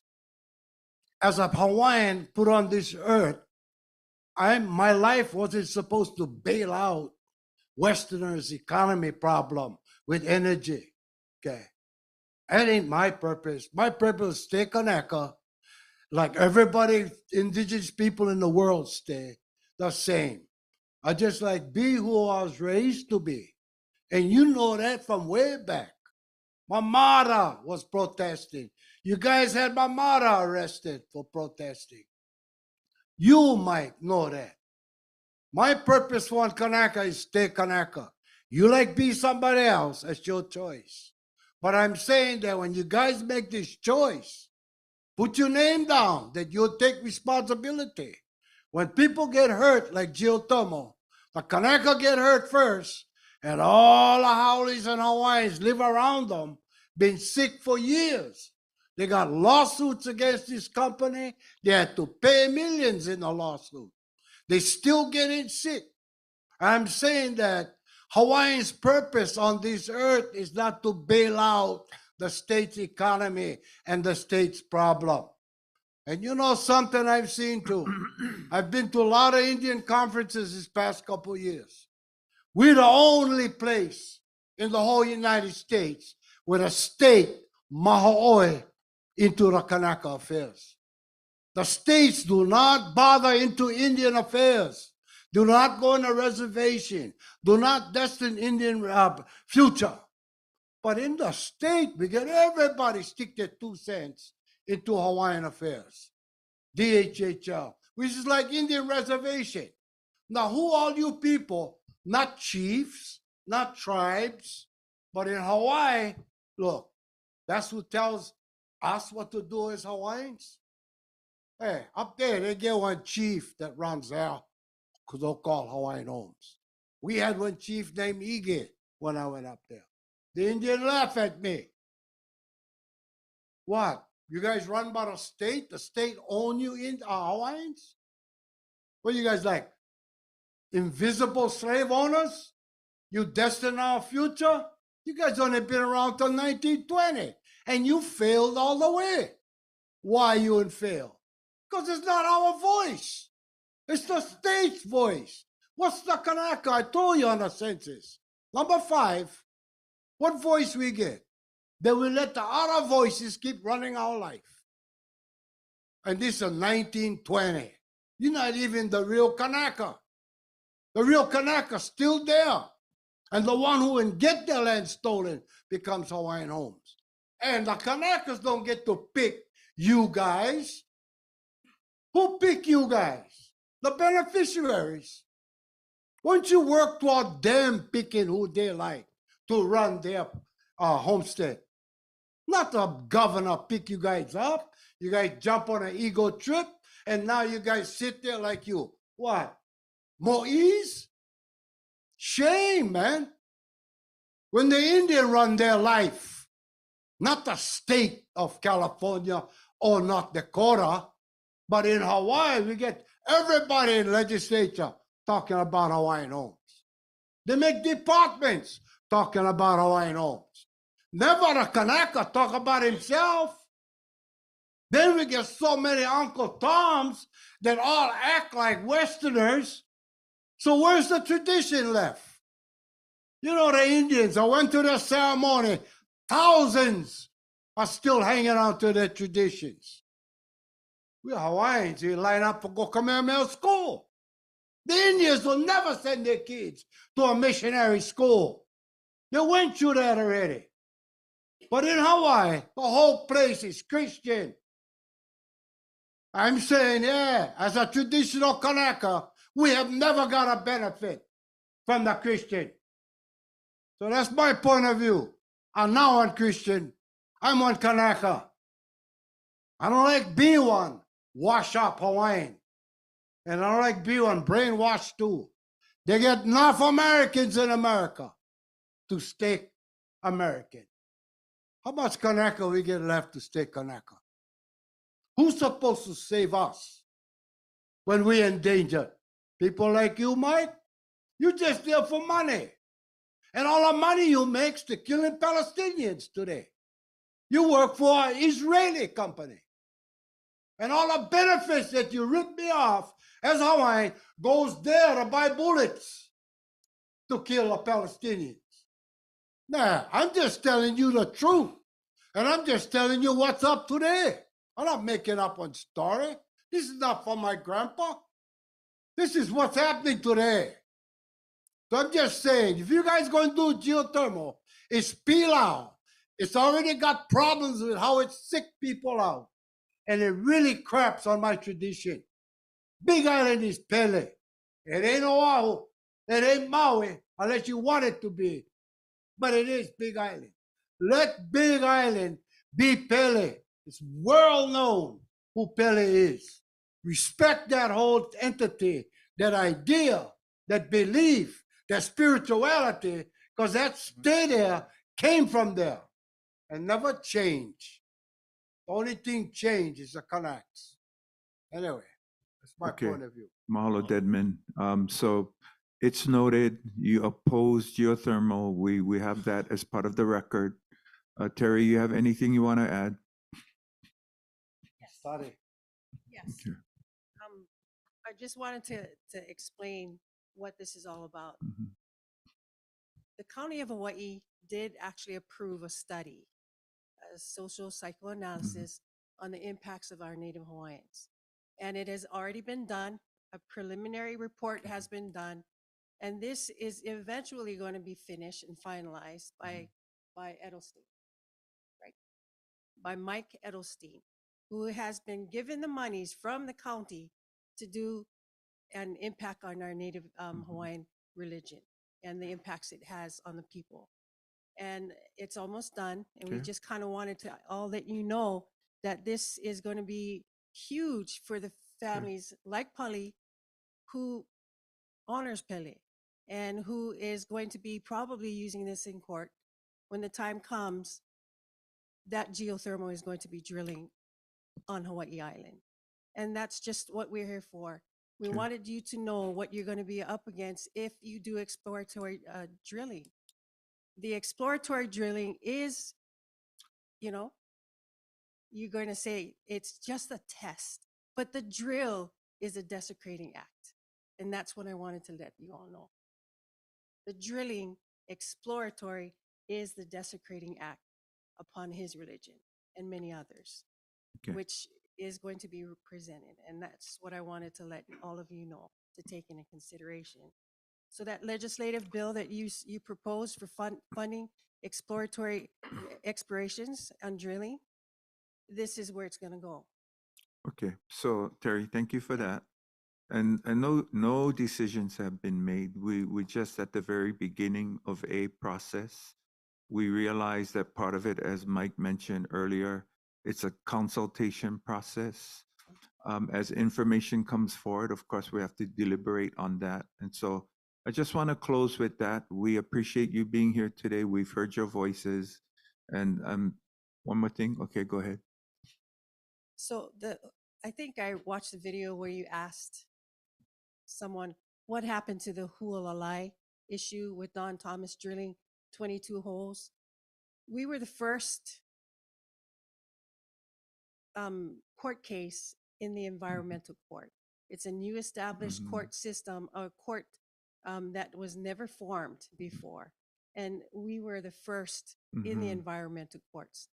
And Don Thomas wasn't able to do that. So I'm just letting you know, basically, just on exploratory drilling, this is the impacts that will happen. Okay, I'm just letting you know. okay, so you. noted. Thank you, Thank you. Mahalo. Sure. I wasn't nervous, okay? No, I know you're I not just wanted to nervous. say, I wish Carla Watson was here. Mhm. You gotta know, in the 80s, I was in front of Carla Watson because they wanted to put rockets on Hawaiian homelands in South Point. So I already faced him before. And we flew to Honolulu to be on that meeting with the commission. So I wanted to see him again. Like what? You're gonna repeat some more mistakes in taking Kanaka land and exploiting it for the general public. That's what I wanted to say to him, man. Okay. Thank you. Anyway, Mahalo. Thank you. Thank you. Aloha.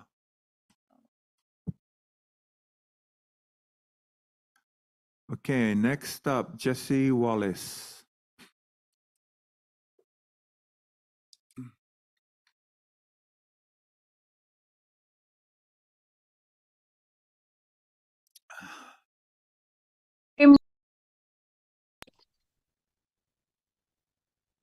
Aloha, commissioners. Can Aloha. you? We can hear you. I'm from Molokai, from Kapake Homestead, Lot 25, Alisi, for 46 years, and I'm on now because I want to ask you, commissioners, that we, the lessees of Kapakea, is going to be relocated out of Kapakea. What year, what month, what day, I don't know, but we were all told that we're going to be relocated because of a flood zone. Now Kapake became a flood zone because of the ocean water eating the front portion of the land in Kapake, and the mountain rain that comes down, it floods our area. So we've been told that we're all going to be relocated. So I don't want to wait for the time to be really relocated. I want to be really relocated now.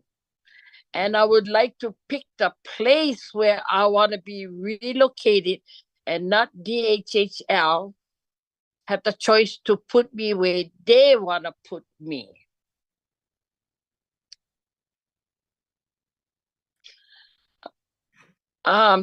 That's why I'm on, and I'm requesting this from you, commissioners. If you could help me to be relocated now. There's 46 homes in Kapakea, so I'm thinking of myself, my health, my age, and my successor. So that's my question. Okay. Mahalo for your mana'o. So I think what you're referring to is a study that was done regarding climate change and Yes. ocean rise. Yes. And so I know there was some mention about future relocation, but that's not yet going to happen. It's an anticipation of years down the road where the water levels, the ocean levels will rise to a point where that has to be considered. But in preparing for that, I do think we have to start now. That said, it's an idea that has not yet come to fruition because that requires a lot of planning, a lot of resources, and we are not in a situation yet where we can actually move people. Okay.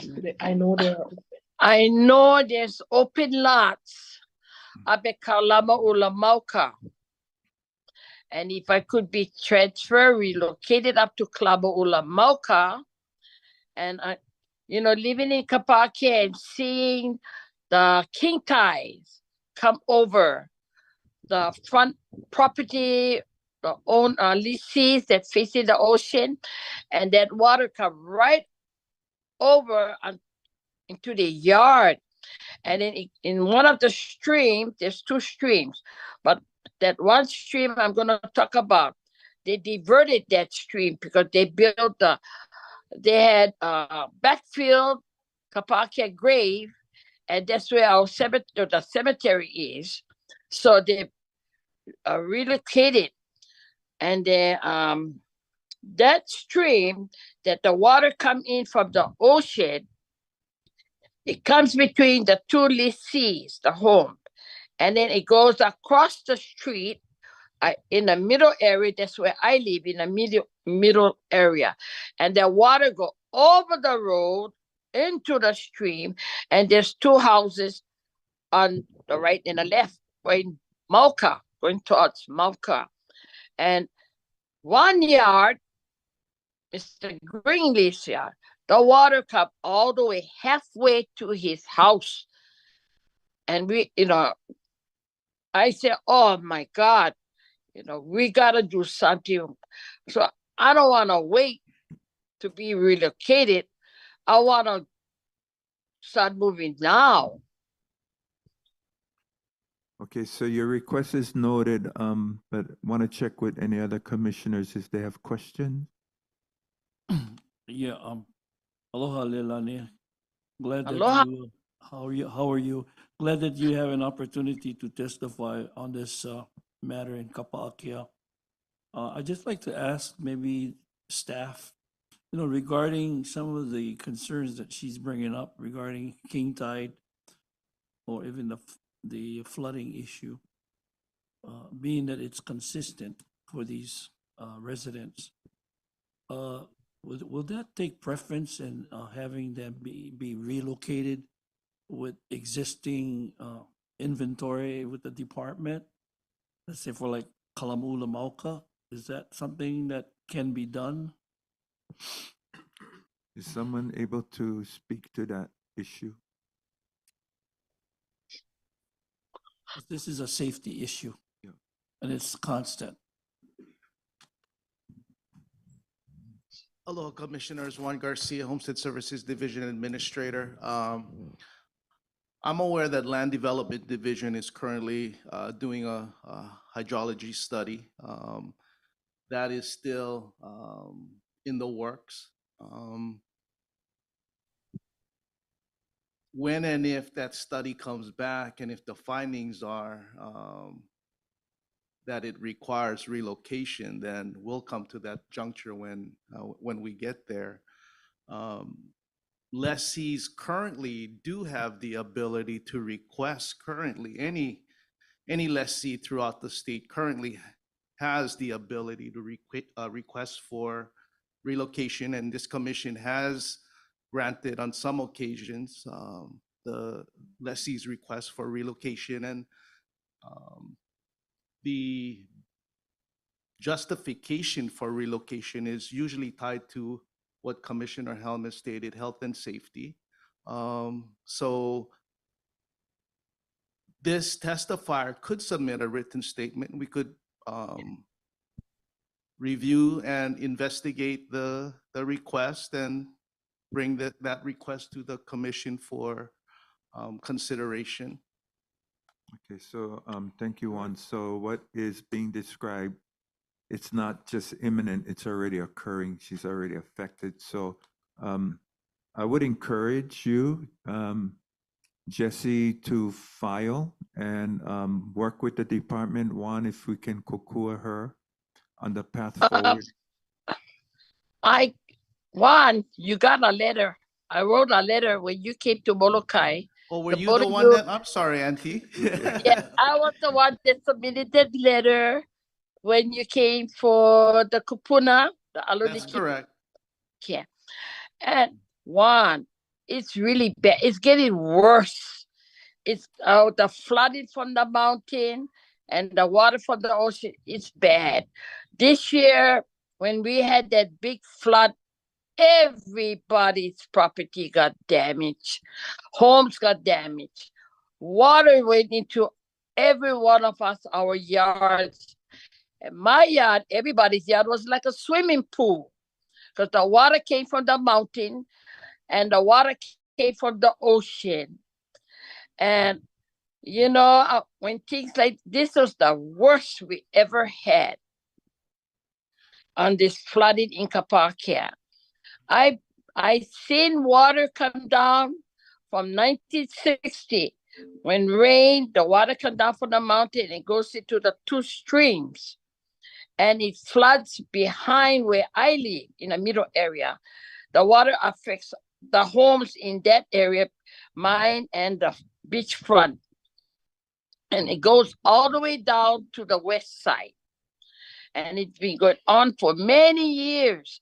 But in 2001 and 2021, and this year was the worst. Bad. It's bad. So I don't want to wait for another flood. What will happen to Maui? The fire? What if this water come from the ocean and grab all of us and take us out? What would happen to Kapakia? What would happen to all of us? We all need help. We all need to be relocated now. We cannot wait for years to come. So that's why I requested to be relocated now while I'm still alive and my age and my successor don't have to worry. Yeah, Auntie, I I apologize. request- I apologize. I didn't recognize you on the screen. So the Molokai District Office does have that request. It's being processed. So hopefully hopefully before the end of the year or possibly even next month's meeting, we can make that presentation to the commission. Okay, that's fine. Thank you. Thank you. Hello, commissioners. Mahalo, Thank Juan. you, Auntie. Thank you. Mahalo, mahalo. Okay, aloha. Mahalo, commissioners. Have a happy, blessed day. Thank you. Okay.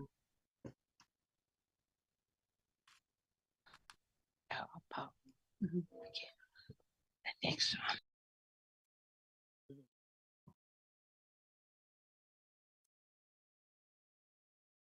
Is Robin Kili'i Nohomoku here? I think she stepped out. Is Ivalani? Hanaa?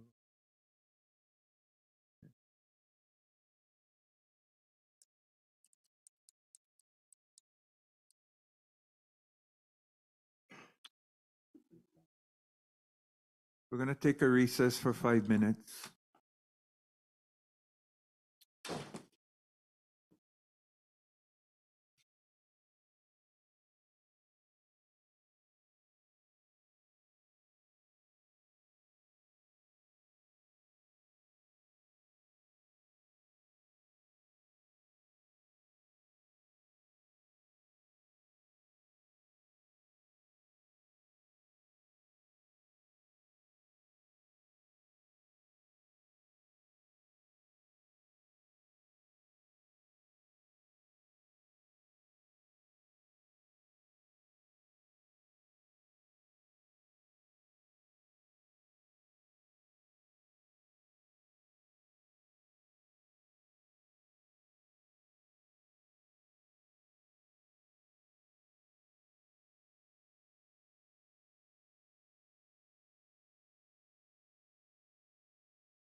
Aloha, Robin. Aloha. Whenever you're ready, you can begin. Good morning, mahalo, commissioners. Thank you for coming to Maui. My name is Robin Lehuanani Kiali'i Nohomoku. I am the owner of Maui Vegan Foods LLC here on Maui. But I'm also the recent co-founder of Nakia'io Maui, and we have been the boots on ground helping with the disaster relief since the night of the fires on August 8th.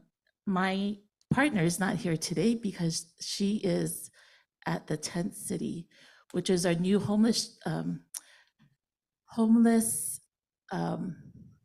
tent city structure that's built right off of Hana Highway and the Elmer Cavallo Way at the airport. So I wish she could be here, but she's unable to make it today. I just wanted to also mahalo Pa'upena because they have really represented themselves here at the Hawaiian Homelands meetings, and it's great to see all of Noelani and Uncle Norman and Auntie Kikaenomoto also speak on behalf of Pa'upena. Last night when I presented for Pa'upena, I failed to mention one very important thing. When I went to the mayor's office to present that PowerPoint, it was to ask for funding from the OED. And the ask was for $50,000. When we were done with our presentation, Luana Mahi came up to me and said, we would like to give you folks $100,000. So it's a great honor to be recognized by the mayor's office, by the County of Maui, and their support for the work that we do at Pa'upena. So we will be a line item in the mayor's budget for next year. So Nakia'io Maui has been helping so much with the disaster relief. As I said earlier, we were in the shelter at War Memorial Gym on August 8th. And since then, we've mobilized to 150 Hana Highway, and we were serving 18 hubs and 32 hives at the time. Those numbers have dwindled down to about 6 hubs and many hives in and around the Lahaina area, including Kelawel Mauka, Kelawel Makai, which is the area right at the very beginning of Lahaina. Both Mauka and Makai are the bypass. But these hubs and hives ranged everywhere from Waiahuli, which I mahalo them because although they were furthest from our Lahaina fires, they were very close to our Kula fires. And many of the people that lived in the Waiahuli area also were housing a lot of our displaced Hawaiians. And so really the whole island of Maui has been affected in some way or another. Not just our Department of Hawaiian Homelands in Leali'i, because that is our lands out in that side of the island on the west side, but really the impact has affected all of Maui. And I want people to understand that even though the fires are in Lahaina and we feel that eha is felt throughout. I have a co-presenter who will be online coming in from Honolulu, but before I do that, I wanted to share a testimony from my cousin who's not able to be here. She's not feeling well today. And if I may, I'd like to read it. Aloha to all the commissioners and to Chair Kali Watson. Kali, we wish you were here today. And mahalo for coming to Maui. My name is Karen Akana Nagasako. I am the daughter of the late Aaron and Catherine Akana. I am a 50% qualified Hawaiian beneficiary and have been on the wait list for the last 37 years. My dad and his brother, Adam Akana, both passed away waiting for their Hawaiian homelands. My younger brother, Alan Akana, who passed away in an untimely death at the age of 50, also was on the Hawaiian Homes waitlist. Today, according to your December 2022 applicant waitlist, I am currently number 704 on the Maui Island-wide list and 1,162 on the agricultural list. Today, I'm here advocating on behalf of my family, my husband, Miles Nagasako, my children, Elia and Kale Nagasako, my son, Kale, my daughter-in-law, Casey, and their 3 daughters, all lived at 1610 Ku'uipo Street. On August 8th, our home was consumed by the raging wildfires and burned to the ground in Wahikuli. My brother-in-law lived behind us, and he also lost his home. Not only was our home burned down, but we also lost the Nagasako store and deli that employed my whole family and has served the Lahaina community for over 127 years today. Today we come here because we don't have a home and we don't have a place to work. My husband and I have relocated to Kahului. Today we signed a lease agreement for 1 year to rent a 2-bedroom, 1-bath cottage with my sister Denise Akana, also a 50% beneficiary waitlister. Commissioners, I am 69 years old. I will be 70 in January. I was told over 15 years ago that Leali'ibi was the next phase, but it never happened. I want to remain in Lahaina, and I need a home for my family, please. Today, I'm asking for your help in completing the land transfer of 403 acres of Leali'ibi from the Hawaii Housing Finance and Development Corporation now that the environmental assessment is completed.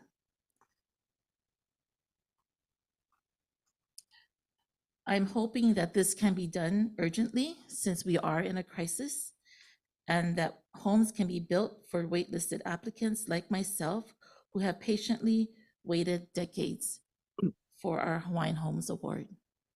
Thank you. I'd like to turn over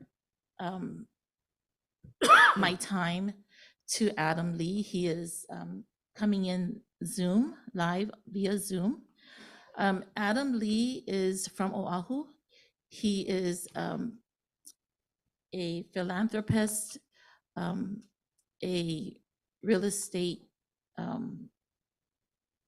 developer out of Oahu. He has worked with Kali Watson on several projects, and he is also one of our board members for Nakia'io Maui, and he is wanting to help Department of Hawaiian Homes to provide a product that has very little to no impact to the land as we build infrastructure in the upcoming DHHL homes here on Maui. So Adam, I welcome you here to Maui, and please take over. Mahalo, Robin. Aloha, everybody. Mahalo to the commission, to Kali Watson. And I feel very good that Kali is the head of the DHHL. I feel like he has the experience and the mindset to really make things happen and move things forward. So the goal of what I'd like to share is just some things to consider as communities are being planned and options are being considered. And this is more of just things that are available out there for any planned project. And it's not a project that I'm interested necessarily in building or providing, sales of anything. It's just making aware of all the solutions and infrastructure options that are readily available that can translate into immediate housing on DHHL lands for people on the list, and then also Kanaka in general. So I think having a collaborative approach like this very productive type of platform and meeting is so refreshing, and I hope to just contribute however I can. So whenever we look at land development, I think about the highest and the best use. And often development is kind of taken into another direction where it's spreadsheet based or financial based only. But I believe that there's a very Hono way to look at development, and it's more of land management, community based decisions, and doing things that are very positive overall for community and Hawaii. So the first thing I would address is water. A lot of times each home will have their own water meter, which typically is fine, but because of the wait list and situation in Maui where there's a wait list for water meters, there are other solutions that can be done. So you can put, particularly at Leali'i, we could look at either a well that can supply water source to various potable water tanks.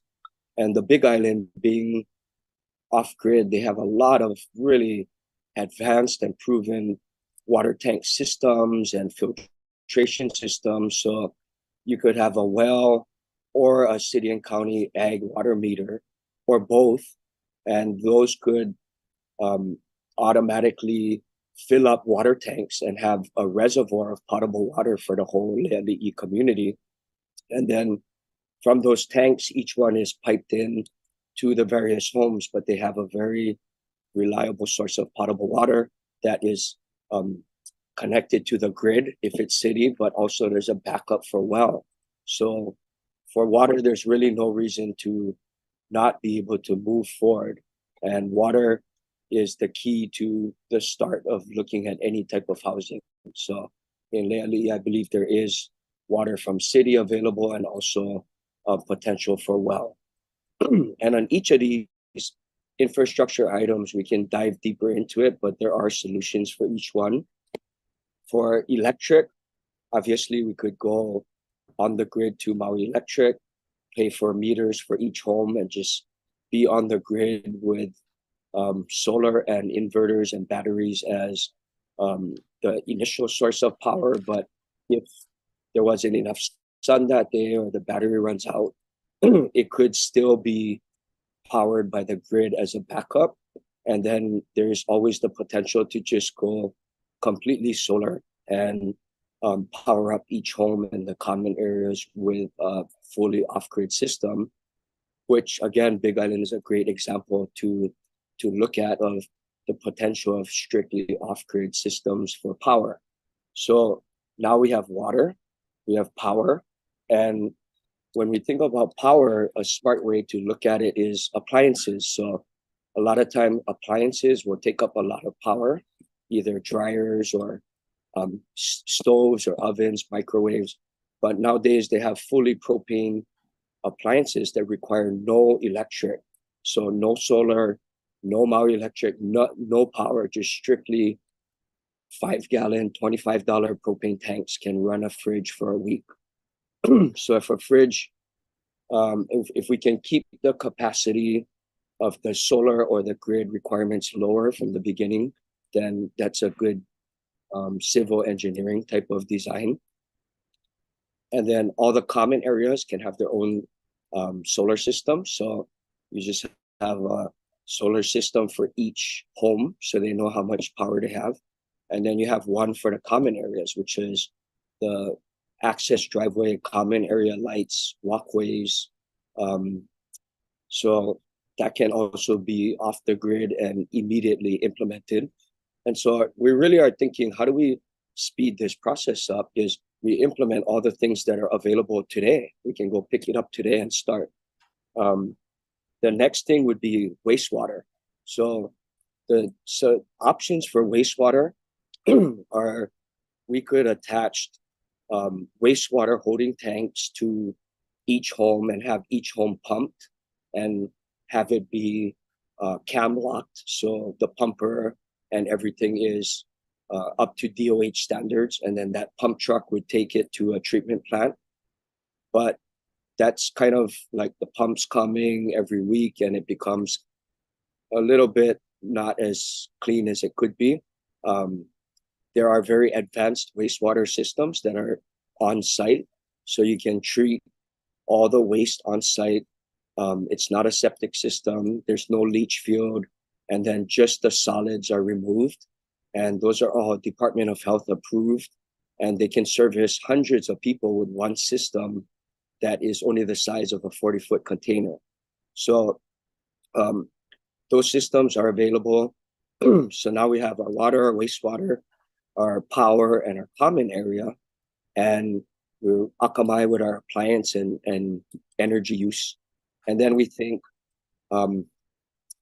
what type of access do we need? So we would just follow the standard of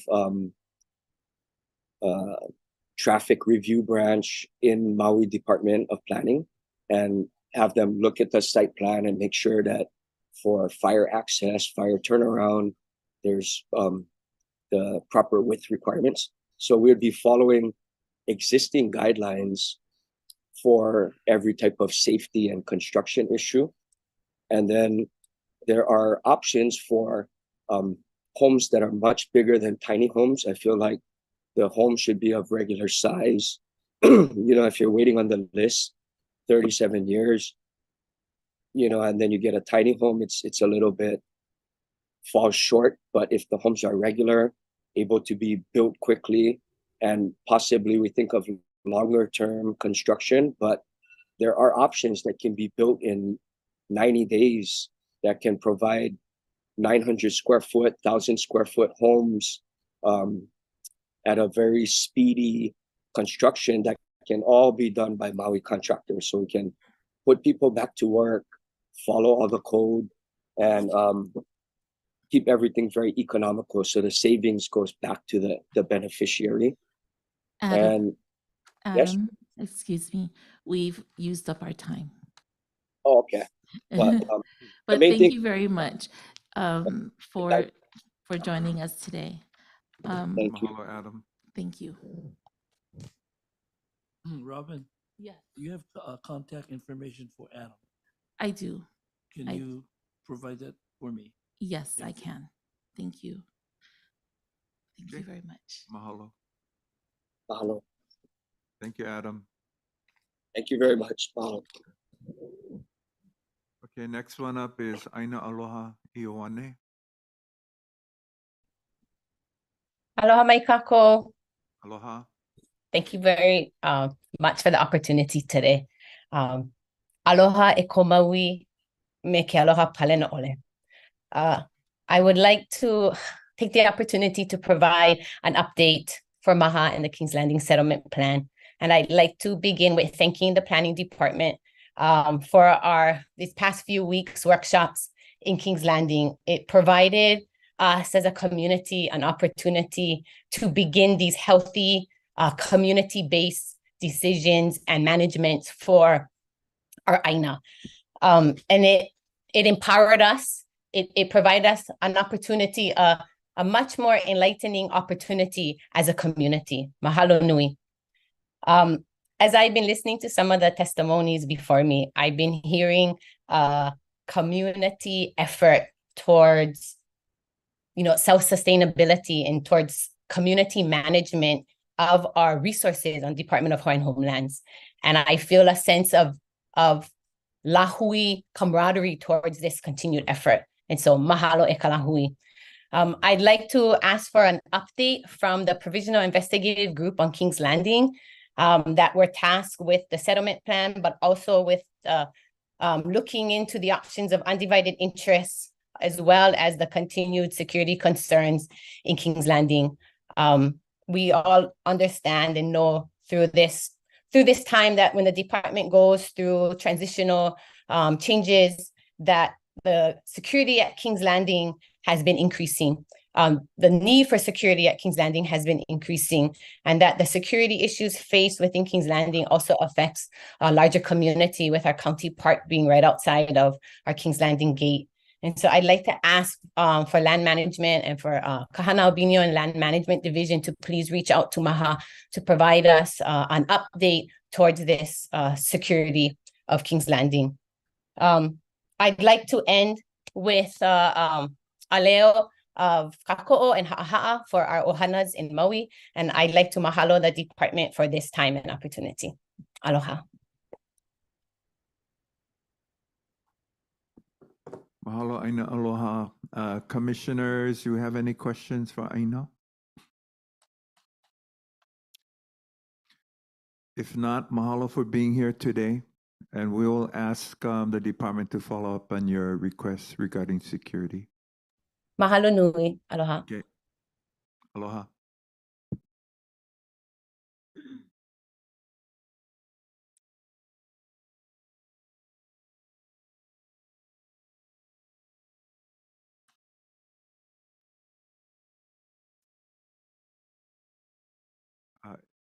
Ivalani McBriar is up next.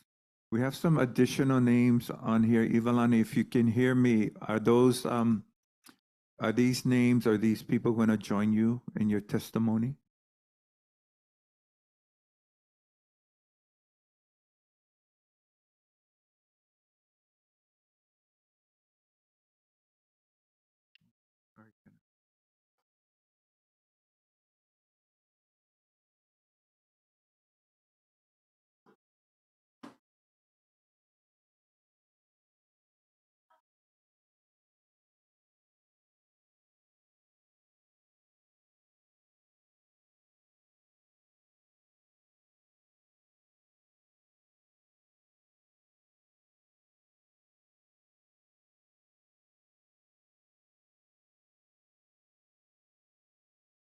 Ivalani, if you can hear me, we have Zoom user that's coming up. Is that you?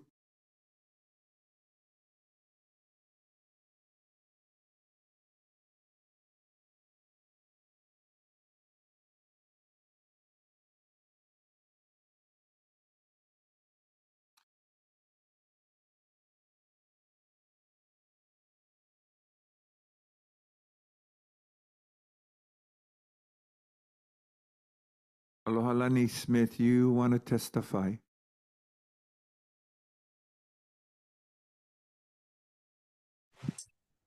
Aloha kako, you folks.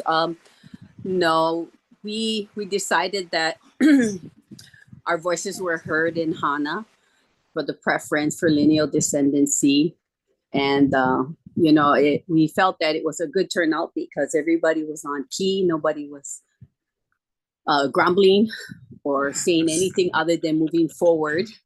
Yeah, so I think our work, being really closely connected to the community out there has been really good with our workshops and with our planning department and G70. So just echoing the mahalo for you guys to help us out on that end.